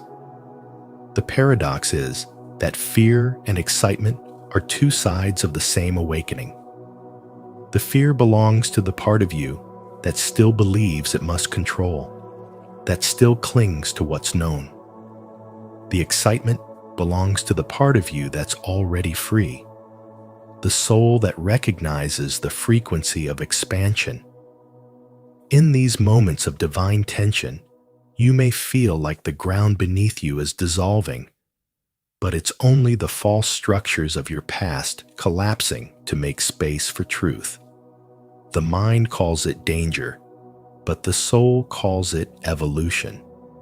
This is what happens when consciousness begins to expand beyond the limits of reason. You can no longer fit into who you once were. And that discomfort is the birth pain of your transformation. Every soul walking the path of awakening must face this cliff, the edge where you are asked to surrender everything you thought you were. You may find yourself questioning everything: your purpose, your relationships, even your identity. But the trembling you feel is sacred. It's the pulse of your inner rebirth, the rhythm of something ancient waking within you. In the language of Jungian psychology, this is the process of individuation, the journey of becoming whole. It's not about adding more layers, but shedding the illusions that kept you fragmented. It's the death of the performer and the birth of the authentic. The ego resists, whispering, "You'll lose everything." But your higher self answers, "You will gain what's real." And so you learn to dance with fear instead of running from it. You begin to realize that the same energy that shakes you is the one that will lift you higher. Transformation demands courage, not comfort. Every trembling breath, every racing heartbeat, every sleepless night before change, these are not signs of failure, but signals of awakening. The nervousness that floods your chest before taking a leap is the same sacred fire that purifies the soul.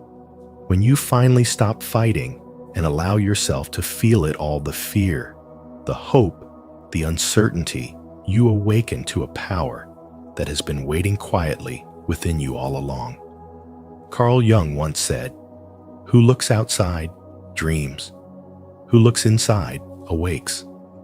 The moment you dare to look inward, to face what terrifies you, is the moment your life begins to shift. The fear you once avoided becomes the very doorway to your higher self. What feels like collapse is actually creation. What feels like the end is the opening of eternity. In the sacred language of the soul, this trembling is the sound of your wings unfolding. And as you reflect on these signs, remember, breakthroughs don't just happen by chance. They arrive when your soul is finally ready to evolve. Every challenge, delay, and moment of doubt has been preparing you for the transformation that's already unfolding within you. If this message resonated with your spirit, don't forget to like this video, share it with someone who needs encouragement today, and subscribe to Spiritual Wisdom. Turn on the notification bell so you never miss our upcoming videos on awakening, self-discovery, and the journey of becoming your higher self.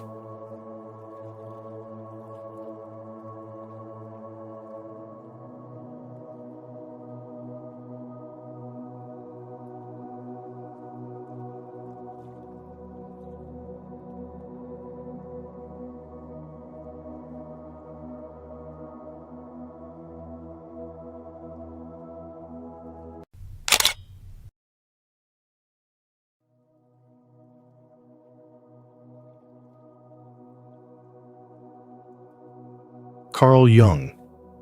To see someone's true character, pay attention to just two things. The best index to a person's character is how he treats people who can't do him any good, and how he treats people who can't fight back. These words, by Abigail Van Buren, echo Carl Jung's profound insights into human behavior. And today, we're diving deep into the two hidden signals that silently reveal someone's true essence. In a world filled with masks and personas, what if you could see right through them? What if your spiritual awakening depended not just on self-reflection, but on understanding others?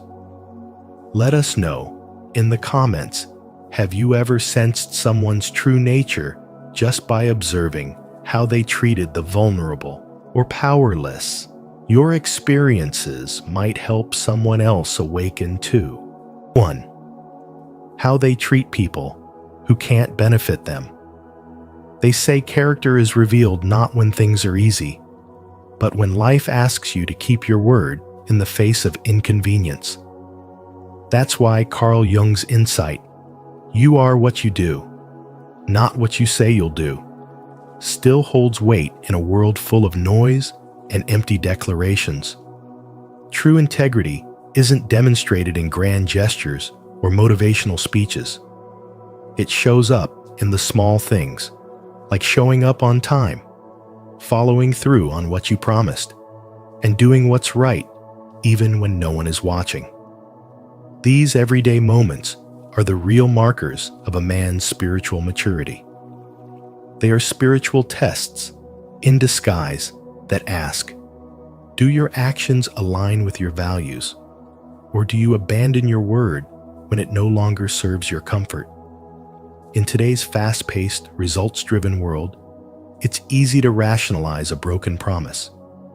I got busy. Things changed. Or worse, radio silence. But every time you walk away from a commitment without accountability, you're not just disappointing someone else. You're weakening your relationship with yourself. A man who is spiritually awake doesn't hide behind excuses. He meets failure with honesty. He doesn't run from the discomfort of truth. Why? Because integrity isn't about perfection. It's about owning your impact and repairing it with grace. Keeping your word, especially when it's inconvenient, is a mirror of your internal order. It reflects a spiritual alignment, a self-discipline that comes from knowing who you are and what you stand for. Let's bring this down to earth. Think of the guy who promises his kid he'll be at the soccer game, but lets work take over again. Or the friend who says, let's catch up soon, but never makes the call. These may seem harmless, but over time, they chip away at trust. Now flip it. A man who shows up, even when tired, who follows through, even when there's nothing to gain, he becomes someone others can lean on. That reliability isn't just a social virtue. It's the result of spiritual grounding. It means your values aren't just concepts, they're lived. They're embodied in your calendar, your tone of voice, and the way you show up in the world. So here's the challenge. The next time you make a promise, pause. Ask yourself, am I speaking from truth or just trying to please in the moment? And when you feel tempted to back out, remember keeping your word, especially when no one would fault you for breaking it, is the moment you grow the most. Spiritual awakening isn't always about meditation or rituals. Sometimes it's in how you handle your agreements, your mistakes, and your moments of truth. What kind of man do you become when your back is against the wall? That's where the character lives. That's where your spiritual path begins. 2. How they keep or break their promises. Have you ever noticed how some people say all the right things, but do none of them? Carl Jung once said, "You are what you do, not what you say you'll do." And that one sentence reveals a powerful truth about character. If you want to truly understand someone, not their mask, but their soul, pay attention to how they handle promises, especially the small ones. You see, it's easy to talk about big dreams, to make grand declarations, or to post inspiring quotes online. But real characters show up when no one's watching and when it's inconvenient. A person's integrity isn't revealed in dramatic speeches.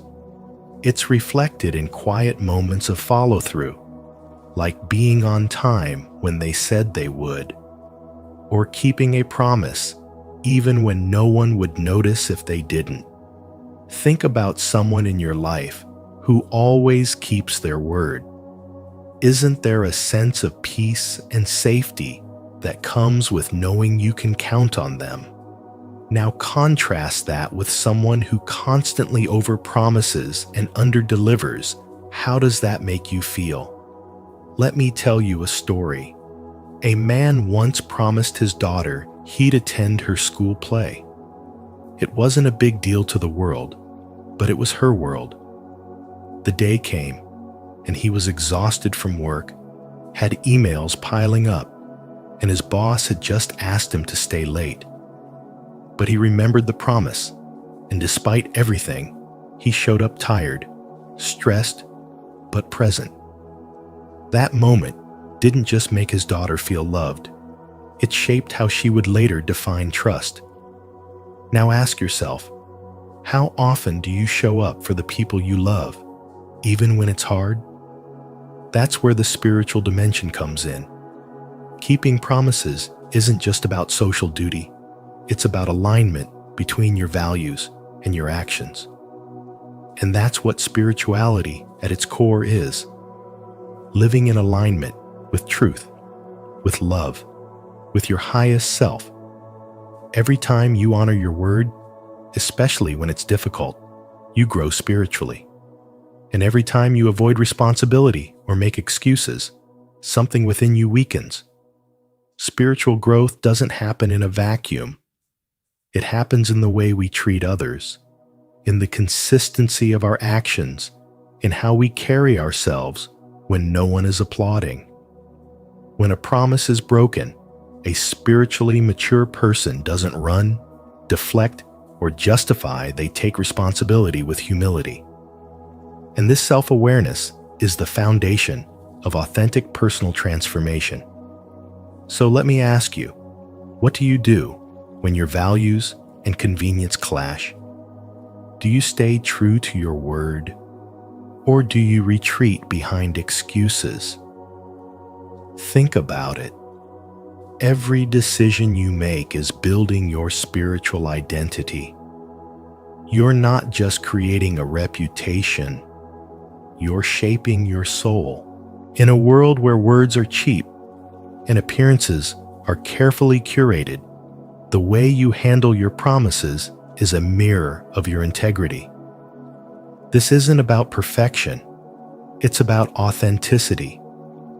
It's about choosing to live from a place of inner alignment, where your word actually means something. So next time you give your word, treat it like a sacred commitment, not just to others, but to your own spiritual growth. Because in the end, how you keep or break your promises isn't just about how others see you. It's about how deeply rooted you are in your own truth. Carl Jung once said, "You are what you do, not what you say you'll do." And in this simple truth lies one of the most powerful tools for understanding human character. You see, when we strip away appearances, charisma, social status, and even intellect, what's left are two things that tell you more about a person than anything else: how they treat those who can do absolutely nothing for them, and whether or not they keep their word. These two seemingly ordinary behaviors are, in fact, spiritual mirrors reflecting not just the surface, but the soul underneath. And it's not just about watching others. It's about asking yourself, do I live by this same standard? In a world filled with filters and performances, where promises are broken with a shrug and kindness is often a transaction, spiritual wisdom teaches us to look deeper. When someone helps a stranger without expecting recognition or reward, when they speak respectfully to someone society deems less important, that's not just decency. That's the soul speaking without words. And when a person keeps their promises, even the small ones, even when no one is watching, that's integrity in motion. Carl Jung believed that the unconscious always reveals itself through action, not intention. So what do these actions tell us? That true character isn't loud. It doesn't beg for attention. It shows up quietly, consistently, and especially when no one's watching. So let me ask you, who you are when there's nothing to gain? Do you honor your commitments, even when it's inconvenient?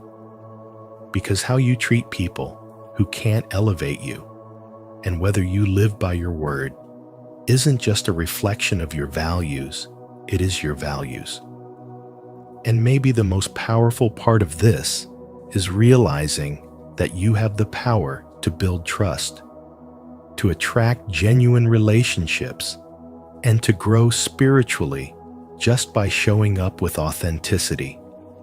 What if you stopped judging character by charm and started watching for those subtle moments, like how someone talks to a waiter or whether they follow through on a promise they made months ago? These small moments are the keys to spiritual awakening, not just about others, but about yourself. Because as you begin to notice these signs in others, you'll also become more aware of your own patterns, your own truth, and your own path to inner alignment. So next time you want to understand someone, don't ask how successful they are or how well they speak. Pay attention to how they treat the unnoticed and how they honor their commitments. And if you're serious about living with more depth, clarity, and alignment, ask yourself, am I becoming the kind of person I would deeply trust? That question alone can change your life. Because spiritual wisdom isn't about knowing others. It begins with knowing yourself. And so, the next time someone shows you who they are, believe them, not just with your mind, but with the quiet wisdom of your spirit. As Carl Jung taught us, the subtle reveals far more than the spoken. If this insight resonated with you, let it be a guidepost in your own journey of spiritual awakening. Don't forget to like, share, and subscribe to Spiritual Wisdom. And be sure to turn on the notification bell so you never miss another video that helps you see deeper, love wiser, and live with intention.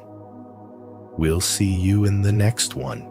Carl Jung reveals the dark psychological meaning behind your dislike of cleaning the house.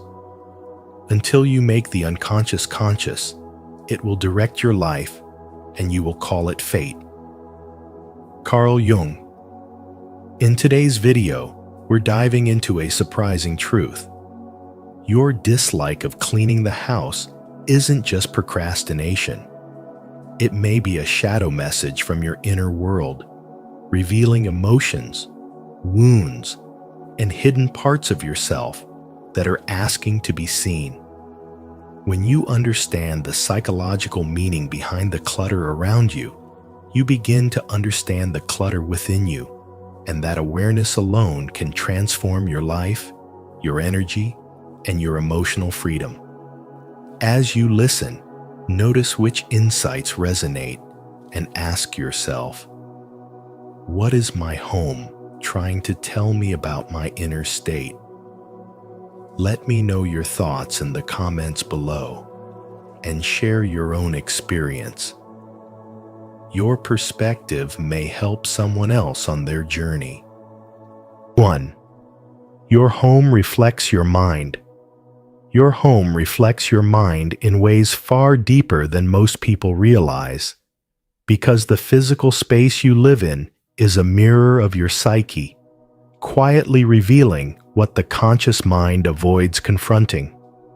When Carl Jung spoke about the outer world being a symbolic expression of the inner world, he pointed directly to the truth that the environment you create around yourself is never accidental. The clutter on your table, the clothes draped over a chair, the dishes you keep telling yourself you will wash tomorrow. These are not simply tasks left undone. They are emotional signals. They represent the chaos, avoidance, and unprocessed feelings that sit beneath the surface of your awareness. The disorder becomes a physical expression of the unresolved conversations within you, the suppressed memories you do not want to revisit, and the lingering emotional weight you have not yet had the courage to lift. Avoiding cleaning, then, is not laziness, but an unconscious resistance to facing hidden parts of yourself, because every item out of place pulls on an emotional thread you may not be ready to follow. Dust settling in the corners mirrors the stagnant places in your inner world. Piles of clothes resemble identities you have tried on, outgrown, or abandoned, but never fully released. Unwashed dishes become symbols of emotional responsibilities you continue to postpone. Jung's insight that the unconscious always seeks expression becomes obvious the moment you pay attention to your environment, because everything you have avoided internally eventually manifests externally, asking you to notice what your spirit has neglected. This is why cleaning the house can trigger discomfort. It is not the physical labor, but the emotional confrontation. Every corner you touch forces you to acknowledge something within yourself. When you move objects, you disturb the stillness around memories you tried to ignore. When you throw things away, you symbolically release parts of your past. When you reorganize a space, you realign your internal world toward clarity. Cleaning becomes a quiet form of spirituality, a subtle spiritual awakening in motion, because it invites you to face your own energy rather than escaping it.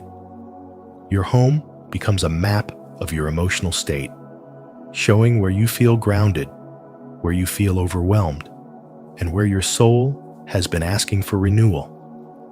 As you begin to understand this, cleaning transforms from a chore into a dialogue with yourself.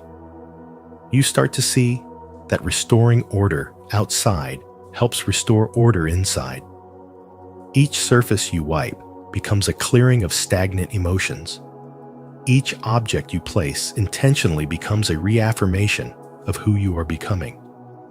The act of creating cleanliness becomes a form of claiming your inner space again.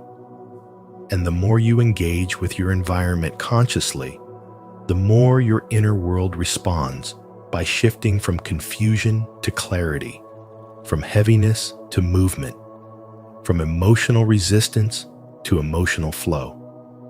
Cleaning becomes not a task, but a symbolic healing ritual, a way of bringing light to the parts of your psyche that have remained in shadow for too long. So when you feel the resistance to clean, you can now recognize it as a message from the unconscious. The clutter is not mocking you, it is calling to you. Your home is trying to show you where you have been overwhelmed, where you have been avoiding yourself, and where something inside you is ready to transform. And as you gently bring order to your physical space, you open the door for your soul to follow, allowing your spirituality, your emotional clarity, and your spiritual awakening to rise naturally from within. If today's insight opened your eyes, comment below. I choose clarity to show your commitment to creating a home and a mind that truly supports your growth. 2. Mess as symbolic communication. When you begin to look at the space around you with deeper awareness, you realize that every unwashed dish, every pile of clothes left waiting, and every dusty corner is far more than a physical inconvenience. They are symbolic messages rising from the unconscious, forming a quiet psychological language that reveals what your inner world has been trying to say. The clutter becomes a subtle reflection of your emotional state, showing you exactly what you have postponed, avoided, or denied, because your home is not just where you live. It is an external expression of your inner landscape, shaped by your emotions, your memories, and the unresolved pieces of your past. Carl Jung often reminded us that until you make the unconscious conscious, it will direct your life and you will call it fate. And when you walk through your home, you can see this truth in action.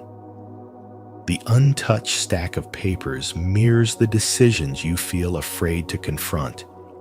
The neglected laundry reflects the responsibilities you feel unprepared to carry, and the dust lingering in the corners represents the emotions you have allowed to settle, because facing them feels heavier than ignoring them. As uncomfortable as it may be, what you refuse to clean is often the exact thing your soul is urging you to acknowledge, because the resistance is never about the task itself. It is about the meaning behind it. As you move through each room, you begin to understand that the mess is not judging you, but guiding you, showing you where your psyche feels overwhelmed or disconnected, and revealing the internal blocks interrupting your spiritual development. This is where spirituality becomes practical and personal, because tending to your environment becomes a form of self-dialogue, a way to face the parts of yourself that have been quietly asking for your attention. When you clean a closet, you are not just reorganizing objects, you are clearing mental space. When you wash dishes, you are rinsing away emotional residue from the day before. When you sweep the floor, you are symbolically sweeping away the stagnation inside you. These simple actions become transformative because they connect your physical world with your inner world, showing you that caring for your space is an act of caring for your soul. By seeing your home in this deeper psychological and spiritual way, you begin to approach clutter with compassion instead of shame.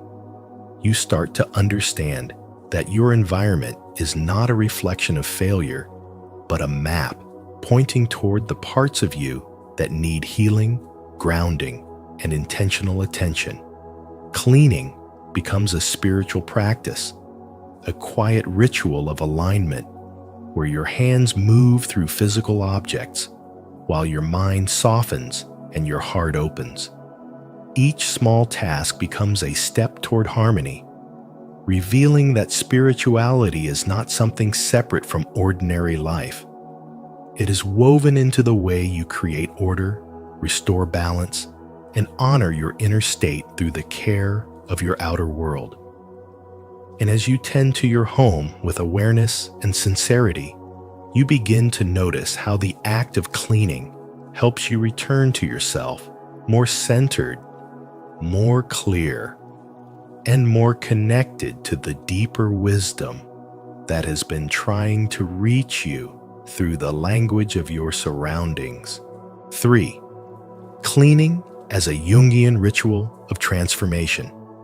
To clean consciously is to step into a quiet ritual of rebirth, because every gesture you make is not just about organizing objects, but about releasing old energy that has settled into the corners of your life.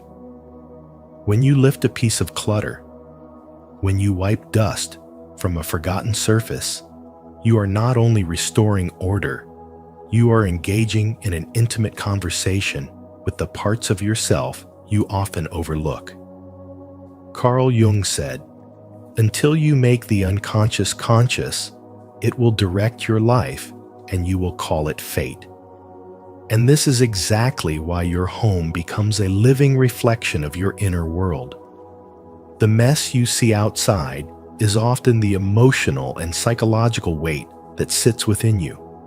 Cleaning, when done with awareness, becomes a gentle yet powerful bridge between your conscious and unconscious mind, what Jung called individuation, the process of integrating your shadow and your light so you can reclaim your whole self. When you avoid cleaning, it is rarely laziness.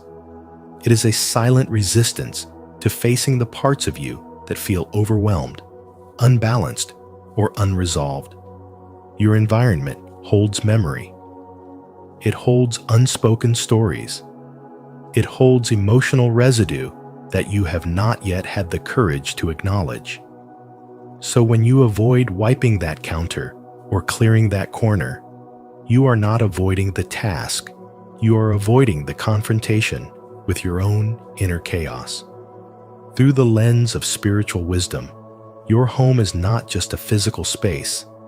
It is a symbolic extension of your psyche. And every object you ignore is a message your soul is waiting for you to read. But the moment you choose to clean with intention, the meaning shifts completely. Each movement becomes a quiet transformation of matter and meaning, because as you release the buildup in your outer world, you begin releasing the buildup within your inner world as well. You feel the shift long before the room is fully clean. The air becomes lighter, your thoughts become clearer, and your breath settles into a slower rhythm, as if your nervous system finally believes you are safe enough to let go. This is why cleaning can instantly change your emotional state. It reconnects the fragmented parts of you, reminding you that you are not powerless in the face of your own mind.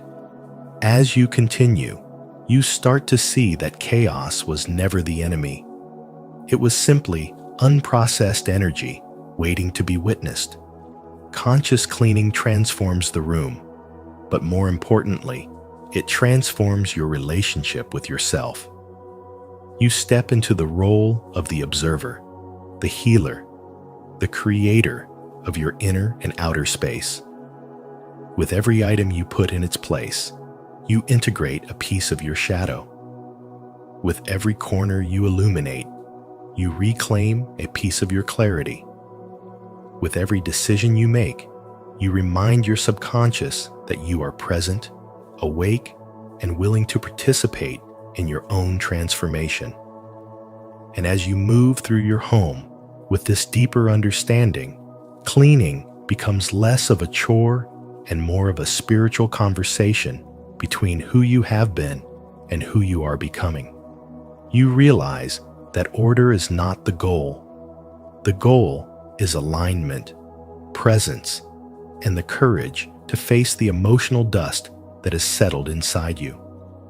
And in that quiet, intentional movement, you embody the deepest message of Carl Jung's teachings, that true change begins not in the grand moments, but in the small, conscious acts through which you choose to meet yourself fully. If you're ready to turn cleaning into a Jungian ritual of transformation, comment below. I restore my inner space. Let this be your commitment to your own spiritual growth. 4. The archetype of purification.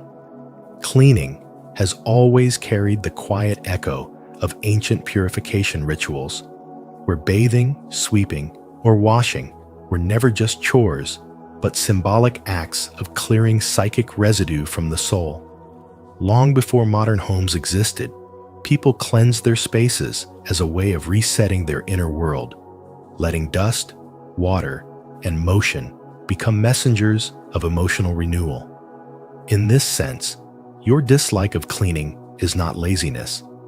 It is the psyche sensing that purification requires inner confrontation. And as Carl Jung taught, what you resist persists, meaning the more you avoid this symbolic cleansing, the more your inner clutter quietly grows. Water, in Jung's symbolic language, represents the unconscious with all its hidden emotions, unspoken memories, and dormant truths. This is why a simple shower can calm your mind more effectively than hours of thinking, because water washes not just the body, but the emotional field. When you clean with water, rinsing a cloth, wiping counters, or washing dishes, you are symbolically renewing the emotional layers within yourself.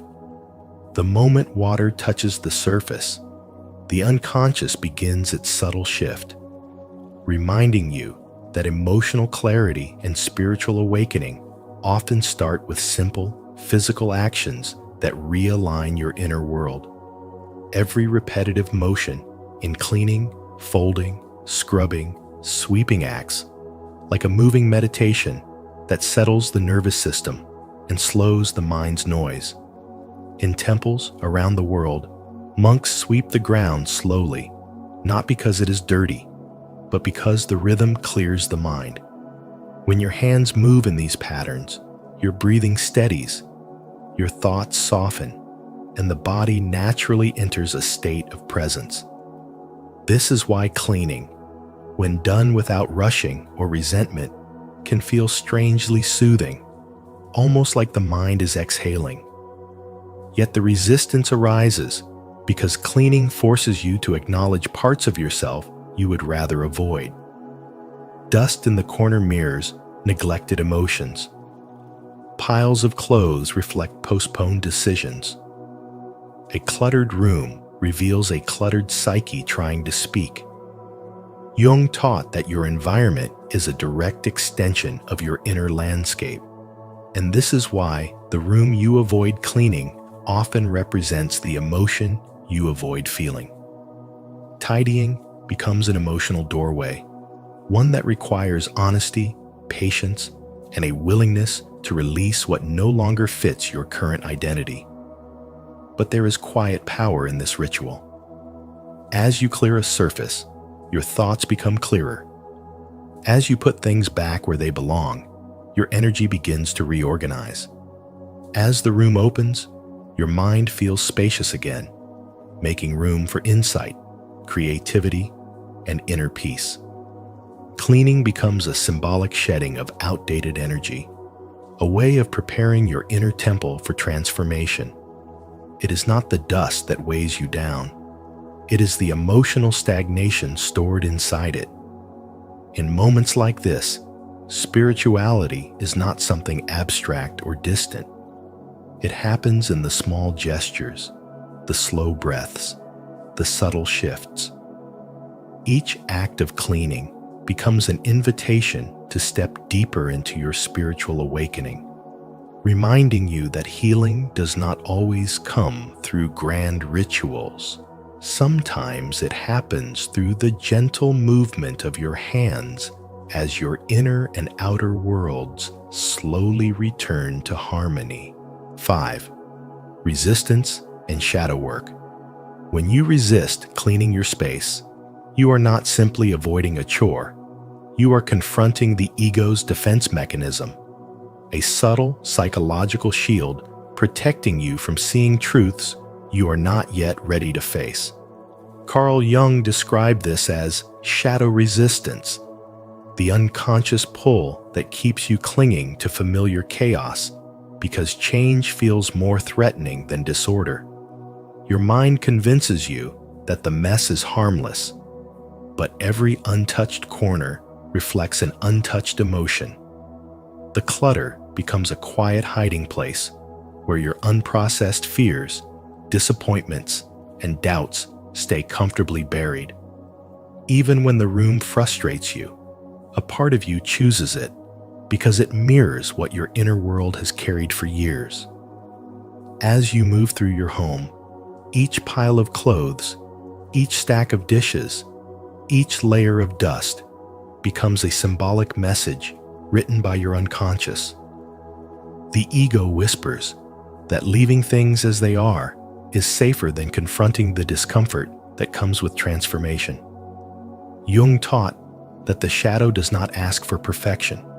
It asks for honesty, and honesty often begins in the smallest, most ordinary places. When you avoid cleaning, it is not laziness. It is a silent ritual of pain, a way of saying, "I am not ready to move forward," without ever speaking the words aloud. In spirituality and spiritual development, this avoidance reveals where your inner light is blocked, where healing has not yet been allowed to enter. Shadow work invites you to look beyond the surface and see what the disorder is trying to tell you. Familiar chaos becomes a cocoon that protects you from the emotional clarity you secretly fear. A clean environment demands accountability. It forces you to see yourself without distraction. A messy one gives you permission to postpone growth. This is why the resistance feels so powerful. It protects the parts of you that are still fragile, unready to be exposed to the light. But the moment you acknowledge this, something shifts inside you. You stop fighting the mess as a problem and begin seeing it as a mirror. Each small action, a shelf wiped, a drawer organized, a floor cleared, becomes an act of reclaiming yourself. You are not just cleaning. You are declaring to your unconscious mind that you deserve order, clarity, and peace. You are gently telling your shadow, I am ready to see you. I am ready to heal. You begin to understand that the way you treat your space is the way you treat your emotional life. Chaos outside reflects chaos inside. And when you start bringing order to one, you naturally begin soothing the other. Your environment becomes a classroom for your spiritual development. Every corner holds a lesson. Every item you put back in its place reminds you that you too have a place within yourself that is waiting to feel settled. And every moment of resistance becomes an invitation, a chance to meet the shadow with compassion instead of fear. By recognizing the psychological meaning behind your reluctance, you step into deeper self-awareness. And as you soften into this awareness, the resistance loses its power. The space around you slowly transforms, and with it, so do you. If this insight on resistance and shadow work resonates with you, subscribe for more Carl Jung-inspired wisdom that turns everyday habits into powerful tools for inner transformation. 6. Cleaning as self-worth and healing. Many people think resistance to cleaning comes from laziness, but when you look closer through the lens of spiritual wisdom and the teachings of Carl Jung, you realize it often comes from a much deeper wound, low self-worth, the quiet belief that you do not deserve a peaceful or orderly space. Jung once said, "Until you make the unconscious conscious, it will direct your life and you will call it fate." And this truth becomes painfully clear when you avoid cleaning, because the clutter in your home begins to mirror the clutter inside your heart. When you walk past a pile of clothes or ignore the dishes in the sink, you are not just avoiding a task, you are avoiding a part of yourself, a part that has forgotten it deserves clarity, beauty, and breathing room. This is why, the moment you pick something up with intention, your soul feels it immediately. Something wakes up inside you, as if your inner self whispers, "You are choosing to live again." Cleaning, then, stops being a chore and becomes an act of self-respect, a sacred declaration that you are worthy of renewal, and every small movement becomes a gentle reminder that you still want something better for your life. As you continue, you begin to notice something strange but powerful. Your energy shifts. You breathe a little deeper. You stand a little taller. You begin to reclaim parts of yourself that you abandoned when you stopped believing you were worthy of peace. Carl Jung taught that the soul speaks through symbols, and your home is one of the clearest mirrors of your unconscious mind.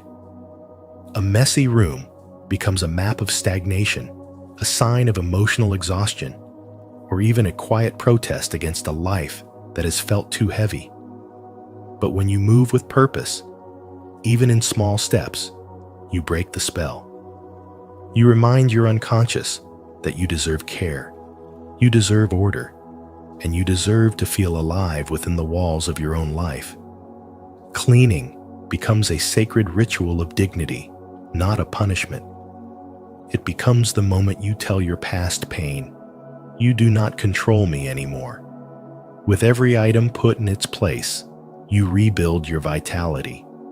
With every corner you clear, you make space for new energy, new clarity, and new beginnings.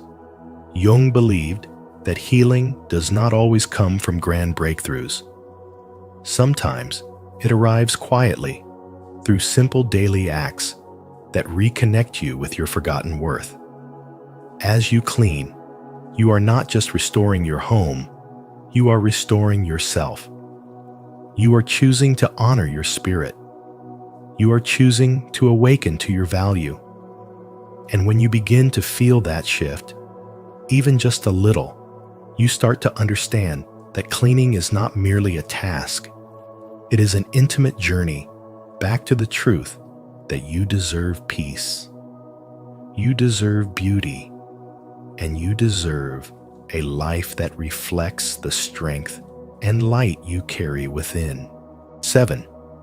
The home as a living temple. Your home is more than a physical structure. It is a quiet, breathing extension of your soul, reflecting truths about you long before you speak them. Carl Jung often reminded us that the outer world mirrors the inner one, and nowhere is this more visible than in the space you live in each day. The walls hold your unspoken emotions. The arrangement of your belongings reveals the rhythm of your inner life, and the energy of each room reflects a different part of the psyche you may not always acknowledge. When you step into the kitchen, you are entering the symbolic hearth of your personal power, the place where nourishment and energy are created. The way you maintain it often speaks to how you handle your own inner fire, whether you tend to it with care, ignore it out of exhaustion, or push it aside because facing that power feels overwhelming. As your eyes move toward the windows, you're not just looking at pieces of glass, but at symbols of truth, insight, and illumination. Clean, open windows reflect a mind willing to receive clarity. Covered or clouded windows suggest the opposite, a hesitation to let in the light of awareness, to see yourself without filters or excuses. Every forgotten corner and every neglected surface speaks a psychological language of its own. What appears to be a pile of clothes or scattered objects may actually be fragments of unresolved emotions, delayed decisions, and inner conflicts you haven't had the strength to face yet. Jung's insight that until you make the unconscious conscious, it will direct your life and you will call it fate, becomes painfully clear here. Your home quietly reveals the stories your mind tries to ignore. When chaos accumulates in your environment, it signals that chaos has begun to weave itself into your thoughts. And when order returns to the outside, peace begins stitching itself slowly back into your inner world. An aligned home creates an aligned psyche. When your surroundings are balanced, your nervous system relaxes, your mind becomes sharper, your emotions flow more gently, and your spirit feels supported. This is why cleaning is not merely a practical task, but a symbolic ritual of reclaiming your inner alignment. Each time you clear space, you clear energy. Each time you organize, you gather scattered parts of yourself. Each time you bring order, you tell your inner world, I am ready to return to myself. As you move through your home, your living temple, you participate in a subtle yet profound act of healing. The environment responds to your intention, and you respond to its transformation in return. This dance between inner and outer worlds is not accidental. It is a part of spirituality, a step on the path of spiritual awakening, where your surroundings become a mirror of your consciousness. When you treat your home as a sacred extension of your being, you begin to feel how every shift in your space echoes a shift inside you. And the more lovingly you tend to that space, the more effortlessly your spirit begins to rise. Leave a like and subscribe to the channel. And turn on the notification bell so you never miss any powerful insights like this. And if you're ready to honor your home as the sacred temple of your inner world, type in the comments, "My home reflects my highest self." 8. Integration. From shadow to wholeness. When you explore the idea of cleaning through Carl Jung's perspective, you begin to see that this simple act is really a form of inner integration. Because every time you clean, you are not just organizing objects, you are quietly bringing your light and your darkness back into harmony. Jung taught that whatever you avoid externally mirrors something unresolved internally. So when you resist cleaning, it is not because you lack discipline. It is because a part of your unconscious is revealing what feels scattered, heavy, or forgotten within you. Cleaning becomes a living symbol of the inner sorting process that spirituality and spiritual development always demand. Deciding what memories to release, which emotions need attention, which beliefs no longer belong, and which aspects of yourself are ready to be reclaimed. When you pick up a single item and return it to its place, you are practicing the same inner movement of putting your emotional life back into order. When you clear a surface, you are clearing mental fog. When you sweep a floor, you are sweeping the parts of your psyche that are asking for renewal. Because of this, cleaning is never about creating a perfect home. It is about healing through awareness, about letting matter and mind move in synchronicity instead of conflict. Your house does not need to be flawless, but it becomes a mirror that speaks to you, showing the exact state of the relationship between your consciousness and your soul. A cluttered corner reflects a cluttered emotion you have put off. A disorganized room mirrors a part of you that feels ungrounded. A task you keep avoiding reveals a truth you are not ready to face. Jung's famous reminder, "Until you make the unconscious conscious, it will direct your life and you will call it fate," reveals its full power here. Because the more you avoid your environment, the more your inner world stays untouched, unintegrated, waiting for you to finally look at it. Cleaning then becomes a gentle form of shadow work, not dramatic or overwhelming, but steady, grounding, and deeply human. When you clean with awareness, you start noticing how your energy shifts. The air feels lighter, your chest loosens, your mind becomes quiet enough to hear yourself again. This is the real transformation, the subtle restoration of the connection between your inner self and the physical space you live in. The act of cleaning becomes a spiritual ritual, simple, practical, and powerful, showing you that healing often begins with small movements. And as you continue, you learn that integration is not about erasing the darkness inside you, but about understanding it, accepting it, and giving it a rightful place so that your entire being can breathe in unity. And when you finish, even if it is just one drawer, one table, or one corner, you feel that something inside has shifted too.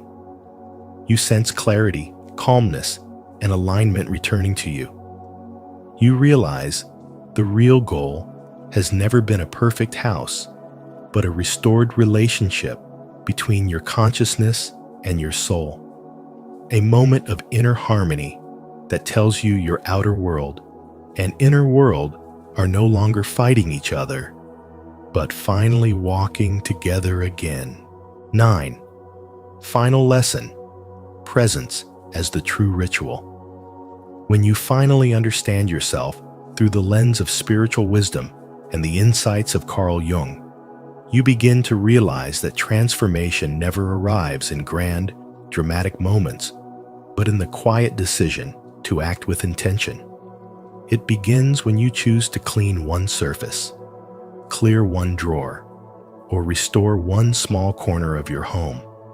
Because these simple actions are far more symbolic than they appear. Jung famously reminded us, until you make the unconscious conscious, it will direct your life and you will call it fate.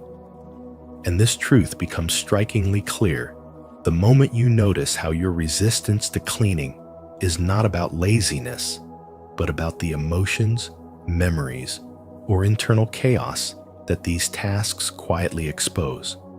A messy room is often a reflection of a cluttered mind, and every time you avoid tidying, you are unconsciously avoiding something within yourself that you don't want to confront. Yet the moment you choose to act, even in a tiny way, something shifts. Wiping a table or organizing a drawer becomes more than a household chore. It becomes the first sign of internal alignment.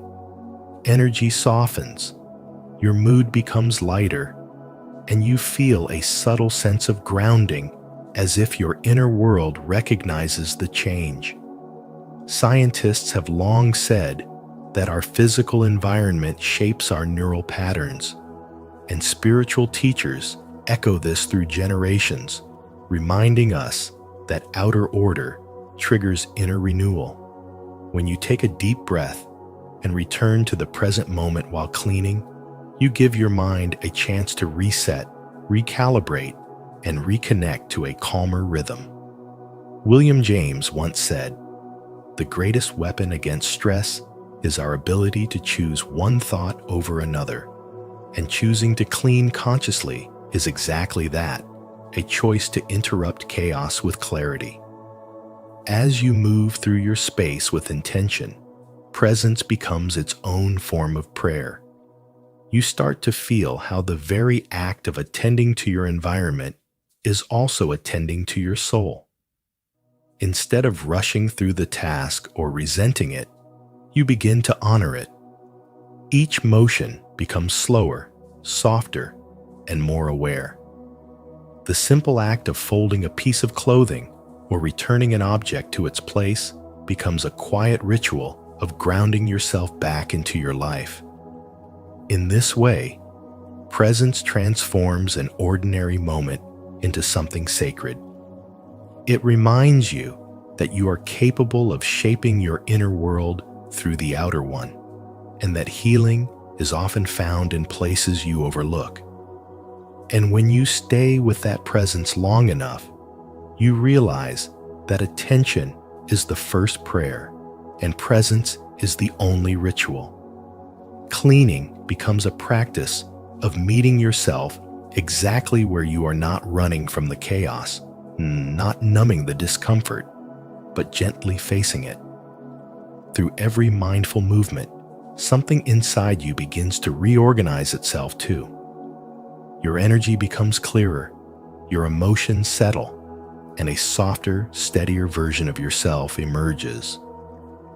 This is the rebirth that happens quietly, not through dramatic breakthroughs, but through the simple, intentional act of returning to what is right in front of you and choosing to bring order, clarity, and awareness into it.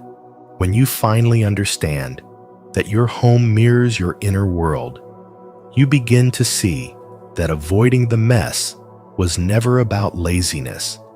It was about listening to the parts of yourself you've been afraid to face. As Carl Jung taught, the outer disorder often reflects an inner conflict waiting to be acknowledged, healed, and transformed. And once you recognize this truth, every small act of cleaning becomes an act of reclaiming your peace, your clarity, and your power. If this message from spiritual wisdom brought you insight, don't forget to like this video, share it with someone who needs it, subscribe to the channel, and turn on notifications so you never miss any of our upcoming videos. Your journey to deeper awareness continues from here.